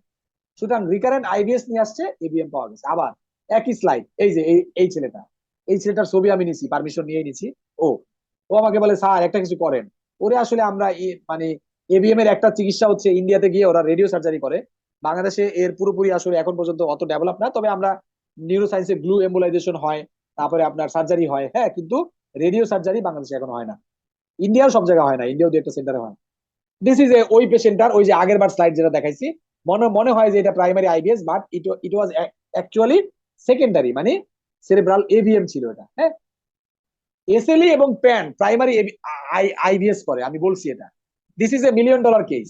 50% of the primary IBS actually secondary IBS. দেখে মনে হবে প্রাইমারি, কিন্তু ইনভেস্টিগেশন করে দেখবেন যে অ্যানিউরিজম বা এভিএম আছে, অথবা কোয়াগুলোপ্যাথি আছে, অথবা এসএলই আছে, অথবা প্যান আছে। So need city angiogram. So dear colleagues, need city angiogram or DSA. ঠিক আছে, কেউ ক্লিয়ার? ইয়েস। প্রায় শেষ পর্যায়ে আমরা। 20 বছরের একটা ছেলে হেমিপ্যারেসিস নিয়ে আসছিল, আমরা ওই পরবর্তীতে দেখা গেল যে ময়াময়া ডিজিজ ডায়াগনোসিস হলো, মানে লেফট সাইডের প্যারালাইসিস। আমি ছবিটা দেখাবো, আছে। ময়াময়া ডিজিজ কিভাবে বুঝবেন? যখন দেখবেন অ্যান্ট্রো সার্কুলেশন মানে এসিএ এমসিএ, আপনার মনে করেন এসিএ এমসিএ বরাবর ব্লিডিং, ডিএসএ করে কনফার্ম করতে হয়। ট্রিটমেন্ট হচ্ছে ইসি এবং আইসিএ বাইপাস, ঠিক আছে, মানে এক্সটার্নাল ক্যারোটিড আর্টারি এবং ইন্টারনাল ক্যারোটিড আর্টারি বাইপাস। ময়াময়া ডিজিজটা কি আপনারা একটু আজকে দেখবেন, এটাই আমার তাহলে সার্থকতা হবে। যে আমি আগেই বলছি moyamoya disease is the disease of the মানে লার্জ ব্লাড ভেসেল। এখানে internal carotid artery, middle cerebral artery, anterior cerebral artery, এগুলো কিন্তু আপনার ব্লক হয়, মানে স্টেনোসিস হয়, ন্যারোইং হয়। Without any inflammation. এটা অনেকটা বার্জাস ডিজিজের মতো। পায়ে যেমন বার্জাস ডিজিজ হয়, তেমনি ব্রেনেও আপনার বার্জাস ডিজিজ হচ্ছে ময়াময়া। Am I clear? এখানে ইএসআর সিআরপি নর্মাল থাকবে। It's not vasculitis, it's vasculopathy. Thank you. যারা বুঝছেন, যারা সিনিয়র তারা বুঝছেন আমি কি বলছি। সো আমরা কখন সিটি অ্যানজিওগ্রাম বা ডিএসএ করবো? ইয়াং পেশেন্ট নর্মোটেনসিভ আইসিএস নিয়ে আসছে, লোবার ব্লিডিং নিয়ে আসলে আমরা করবো। সবাই জানেন অল সাবআরকাইনাল হেমোরেজের পেশেন্টকে আমরা সিটি অ্যানজিওগ্রাম করি। 14 বছর একটা ছেলে আইসিএস নিয়ে আসছে, লোবার ব্লিডিং, আমরা কি চিন্তা করবো? এবার একটু বলেন তো, যে একটা 14 বছর একটা ছেলে লোবার ব্লিডিং নিয়ে আসছে, আমরা কি কি চিন্তা করবো? মানে লোবার মানে বুঝছেন তো? আগের হ্যাঁ? স্লাইডটা ওই আগের যে স্লাইড আগের স্লাইডটা, এই যে জি স্যার। এটা ডুরাল এভি ফিস্টুলা একটা দিদি আর কি, যদি পেশেন্টের ব্লিডিং হয়। আচ্ছা, যদি ওই আচ্ছা ঠিক আছে, এটা সিটি অ্যানজিওগ্রাম বা ডিএসএ আমরা কখন করি? হ্যাঁ, এটা দেখেন 14 বছর একটা ছেলে আইসিএস নিয়ে আসছে, মানে লোবার ব্লিডিং, তাহলে ব্লাড প্রেশার 180/100, আপনি কি চিন্তা করবেন? এভিএম হতে পারে নিউরিজম স্যার। Very good. কেন? পেশেন্টের ব্লাড প্রেশার তো হাই, হাইপারটেনসিভ ব্লিড হতে পারে না? হ্যাঁ হতে পারে, হাইপারটেনশন থেকে হতে পারে। তারপরে আর কি চিন্তা করবেন? এই এবিসিডি সূত্র পড়াইছি না? A for aneurysm, A for AVM, B for B bleeding for disorder, bleeding C sir, for bleeding disorder. Coagulopathy, হ্যাঁ, ডি ফর ড্রাগ। এই 14 বছরের ইয়াং ছেলেরা কি এখন ইয়াবা খায় না? অনেকেই তো খায়, গ্রাম এলাকায় খায়, জানেন? ইয়াং ইয়াং পোলাপান ইয়াবা খেয়ে এরকম ব্লিডিং নিয়ে আসে। সো এই পেশেন্টে আসলে that was a case of মানে ময়াময়া ডিজিজ, এবং এর ডিএসএ করে আলটিমেটলি আমাদের প্ল্যান ছিল যে ওরে MRI of the renal vessel করব এবং ডিএসএ করব। ময়াময়া 80% ইসকেমিক, 20% হেমোরেজিক, আমি আগেই বলছি। That was another case of moyamoya. এটা স্লাইডটা দেখানোর উদ্দেশ্য হচ্ছে যে ময়াময়া আগের স্লাইডে দেখাইছি ইসকেমিক স্ট্রোক নিয়ে আসে বেশিরভাগ, এবং এই স্লাইডে দেখাইলাম ময়াময়া হেমোরেজিক স্ট্রোক নিয়ে আসে। কেউ কি বলতে পারেন ময়াময়া হেমোরেজ কিভাবে করে? এখানে তো স্টেনোসিস হয়, ন্যারোয়িং হয়। আনসারটা হচ্ছে যে স্যার, পিছনে যে প্রক্সিমাল ডায়াবেটিস ন্যারোয়িং থাকে। হয়, প্রক্সিমাল ন্যারোয়িং হয়, ডিস্টাল কোলাটারালস গুলো অ্যানিউরিজম ডেভেলপ করে। এটা স্বাভাবিক, এটা ন্যাচারাল প্রসেস। এক জায়গায় আপনি আটকে দিবেন, আরেক জায়গা পেট ফুলে যাবে না? ছোটগুলা বড় হবে না? বড় বড় নেতাদের ধরবেন, তাহলে কি ছোট নেতারা বড় নেতা হবে না? ওইরকম ব্রেনে তো ব্লাড সাপ্লাই তো মেনটেন করতে হবে, তাই না? আচ্ছা, এই পেশেন্টটা দেখেন, একটা নন এস্টিলিভেশন এমআই এর পেশেন্ট। এস্টিলিভেশন এমআই এর কারণে তার এএফ হয়েছে। হ্যাঁ, এএফ এর কারণে অ্যাট্রিয়াল ফিব্রিলেশন আছে, আইসিএস উইথ ভেন্ট্রিকুলার এক্সটেনশনের পেশেন্ট। এখন তাকে আমরা লোডিং ডোজ দিব না, আমি বলছি অ্যান্টিপ্লেটেড দিব 4 থেকে 6 সপ্তাহ পরে। কেন? To allow resolve of haematoma. Clexane দিলে রিস্ক বেনিফিট রেশিও চিন্তা করে আমরা ক্লেক্সান দিতে পারি, যেহেতু তার এমআই আছে। এমআই থাকলে কি আমাদের অ্যান্টিকোগুলেন্ট দেওয়া লাগে না? এইটা আসলে আপনার এইগুলো হচ্ছে গ্রে জোন। অনেকে বলে দাও, অনেকে বলে দিও না। কার্ডিওলজিস্ট বলে, কেউ বলে আরে দিয়ে দেন, আমার তো এমআই হয়েছে, আপনার তো রোগী হার্ট অ্যাটাকে মরে যাবে, আপনার স্ট্রোক কি হয়েছে। অর্থাৎ এই সকল ক্ষেত্রে গ্রে জোন, এগুলো এখন এস্টাবলিশ না। এগুলো কেউ কেউ বলে যে 5 দিন পরে দেন ভাই। হ্যাঁ, এগুলো আসলে ডিপেন্ড করে। তবে অ্যান্টিপ্লেটের ব্যাপারে মানে গাইডলাইন আছে যে 4 থেকে 6 সপ্তাহ পরে আপনি অ্যান্টিপ্লেটেড যেটা ওই যে ইকোস্প্রিন ওগুলো শুরু করতে পারেন, কিন্তু অ্যান্টিকোগুলেন্ট কিন্তু দেওয়া যায় অনেকে। ঠিক আছে, আচ্ছা এইটা একটু দেখেন। 45-year male, sudden vomiting, loss of consciousness. এটা pontine haemorrhage. This is a classical example. আমি কিছুক্ষণ আগে বলছি যে ব্রেনস্টেম হেমোরেজ, পন্টাইন হেমোরেজ হলে এইরকম ফিচার হয়। 3P, pin point pupil, pyrexia, plantar extension. Pontine infarct বা pontine haemorrhage, sometime haemorrhage miss হয় না সিটি স্ক্যানে, বাট পন্টাইন ইনফাক্ট কিন্তু ডায়াগনোসিস করা ডিফিকাল্ট। সিটি স্ক্যান দেখে মনে হবে নর্মাল, কিন্তু রোগী দেখবেন যে পিউপিল ছোট হয়ে গেছে, পেশেন্টের জ্বর অনেক, পেশেন্টের বাইলেটারাল প্লান্টার এক্সটেনশন, অনেক সময় রোগী কথা বলতে পারে না, পন্টাইন ইনফাক্ট। আচ্ছা, what is locked in syndrome? কেউ বলতে পারেন? ভেন্টাল পন্স, পন্সের সামনের পোর্শনে যদি আপনার ইনফাক্ট হয় বা হেমোরেজ হয়, তাহলে কিন্তু ওই যে আমাদের যে মানে পেশেন্টের 4 হাত পা প্যারালাইসিস হয়, কিন্তু পেশেন্টের কিন্তু কনসাসনেস ঠিক থাকে। এটাকে বলা হয় লকড ইন সিনড্রোম। ঠিক আছে, মন থাকবে। What is locked in syndrome কেউ বলতে পারবেন? ফোনের সামনের দিকে স্যার হইলে হাত পা সব স্যার আটকে যায় স্যার, কিন্তু কেন স্যার না পিছনের দিকে না? কেন পিছনে হলে কি হবে? ডরসাল পন্স, ডরসাল মিড ব্রেইনে রেটিকুলার অ্যাক্টিভেটিং সিস্টেম থাকে, যেটা আমাদের কনসাসনেস মেনটেন করে। ফলে ভেন্টাল পন্স গেছে, সো কনসাসনেস ঠিক থাকবে। আর যদি ডরসাল পন্সও ধরে, ভেন্টাল পন্স ডরসাল পন্স মানে পুরাটাই, তাহলে বুঝতে হবে রোগী অজ্ঞান। ঠিক আছে, আচ্ছা এই কেসটা দেখেন। পেশেন্টের কমপ্লেন ছিল vertigo for 2 days, then vomiting, then অজ্ঞান হয়ে গেছে। শুক্রবারে ভাটাইগো, শনিবারে বমি, শনিবারে অজ্ঞান রাতে। This is a classical case of cerebellar haemorrhage with hydrocephalus. দেখেন এখানে পেশেন্টের সেরেবেলার হেমোরেজ ডেভেলপ করছে এবং হাইড্রোকেফালাস হয়ে গেছে। পেশেন্টের ব্লাড প্রেশার ছিল 240। সুতরাং একটা পেশেন্টের দেখেন সেরেবেলার হেমোরেজ হলে যদি এই ব্লিডিংটা এই সেরেবেলার হেমিস্ফিয়ার হইতো, মানে এই পাশে হইতো, তাহলে রোগীটা জানে বাইচে যেত। কিন্তু রোগীটার ব্লিডিং হয়েছে একবারে জায়গা মতো, মানে ভার্মিসে এবং ফোর্থ ভেন্ট্রিকলে চলে গেছে ব্লাড, হাইড্রোকেফালাস ডেভেলপ করছে, ব্লাড প্রেশার অনেক বেড়ে গেছে। This are the poor sign of prognosis. GCS কম, জিসিএস মাত্র 5, এই পেশেন্ট মারা যাবে। এই পেশেন্টকে আমরা বড় জোর ইবিডি করতে পারি, এক্সটার্নাল ভেন্ট্রিকুলার ড্রেইন, অথবা বাইরের দেশে ওরা ওপেন করে রিস্ক নিয়ে। আমাদের দেশে কিন্তু সার্জনরা জিসিএস 8 এর নিচে থাকলে ওপেন করতে চায় না। সো আমি বলতে চাচ্ছি সেরেবেলার হেমোরেজ কিন্তু খুব খারাপ, কারণ এখানে জায়গা খুবই ন্যারো, এখানে রেস্ট আইসিপি হয়, ইডিমা হয়, রোগী কোনিং হয়ে রোগী মারা যায়। কোনিং মানে কি? হার্নিয়েশন, ট্রান্সটেন্টোরিয়াল হার্নিয়েশন হয়ে যায়। বুঝতে পারছেন ব্যাপারটা? সুতরাং একটা রোগীর সেরেবেলার হেমোরেজ হলে যদি সেরেবেলার হেমিস্ফিয়ারে হয়, মানে পেরিফেরিতে হয়, তাহলে অত ভয়ের কিছু নাই।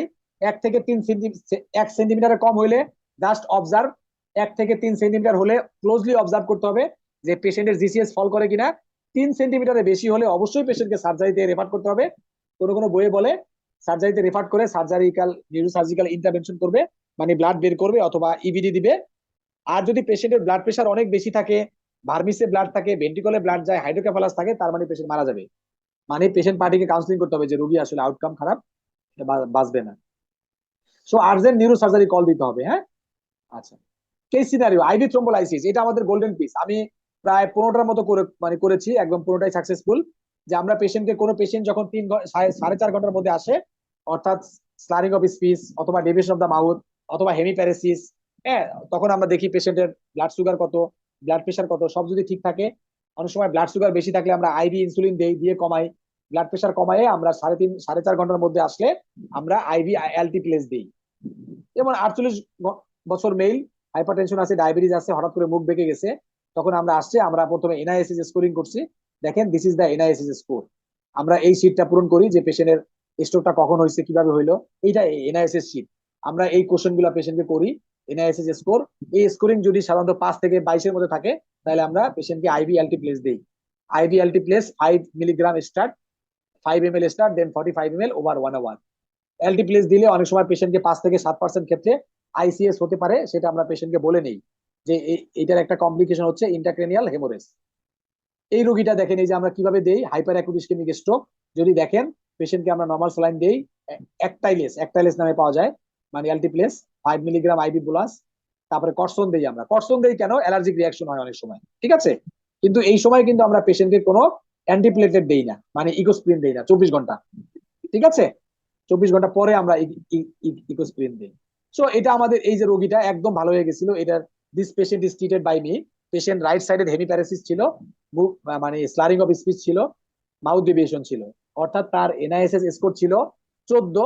পরে পেশেন্ট কিন্তু একদম ভালো হয়ে গেছে, মানে তার জিসিএস পুরোপুরি, তার জিসিএস তো আগে ভালো ছিল, তার এই উইকনেস কিন্তু ডেভেলপ করে গেছিল। একটা কেস দেখাইলাম এরকম প্রায়, দেখেন এটা ভিডিওটা। This is my end of my class.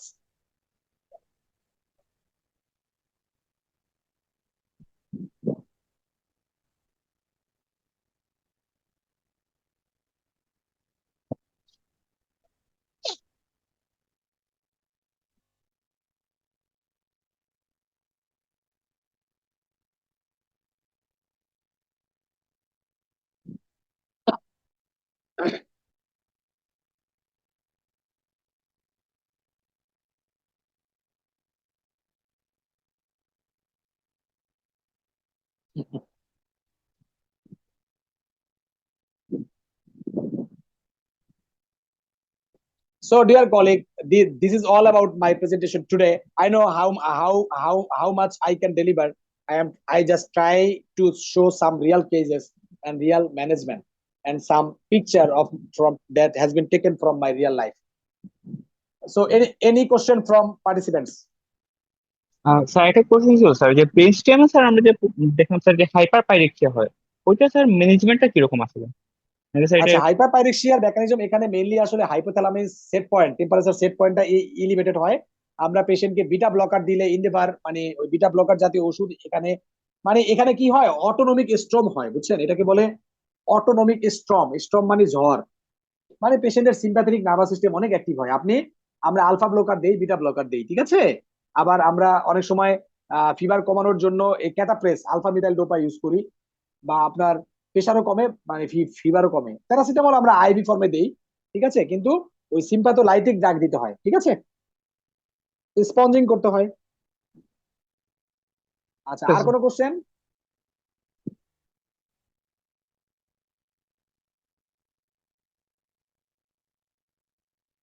So so কারো লাইফে যদি এরকম পেশেন্ট 3 ঘন্টার মধ্যে বা 1 ঘন্টার মধ্যে 2 ঘন্টার মধ্যে এরকম রুগী আসে, you can send to our hospital and we will try to give you LT place. So any question from any side?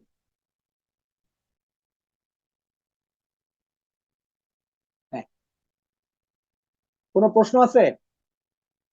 Sabbir, doctor Sabbir. হ্যাঁ, thank you sir for your nice session. হ্যাঁ, অনেক রাত হয়ে গেছে, এই জন্য মনে হয় কারো কোনো কোশ্চেন নাই স্যার। ও আচ্ছা আচ্ছা আচ্ছা, বেশি সময় নিয়ে ফেলছি এরপরে আমি, যদি হ্যাঁ কারো কোনো আচ্ছা আচ্ছা হ্যাঁ এরপরে যদি কোনো কোশ্চেন থাকে স্যার, আমরা ওই গ্রুপে কোশ্চেন করলেই হবে স্যার, আমাদের যে গ্রুপটা আছে মেইন গ্রুপে।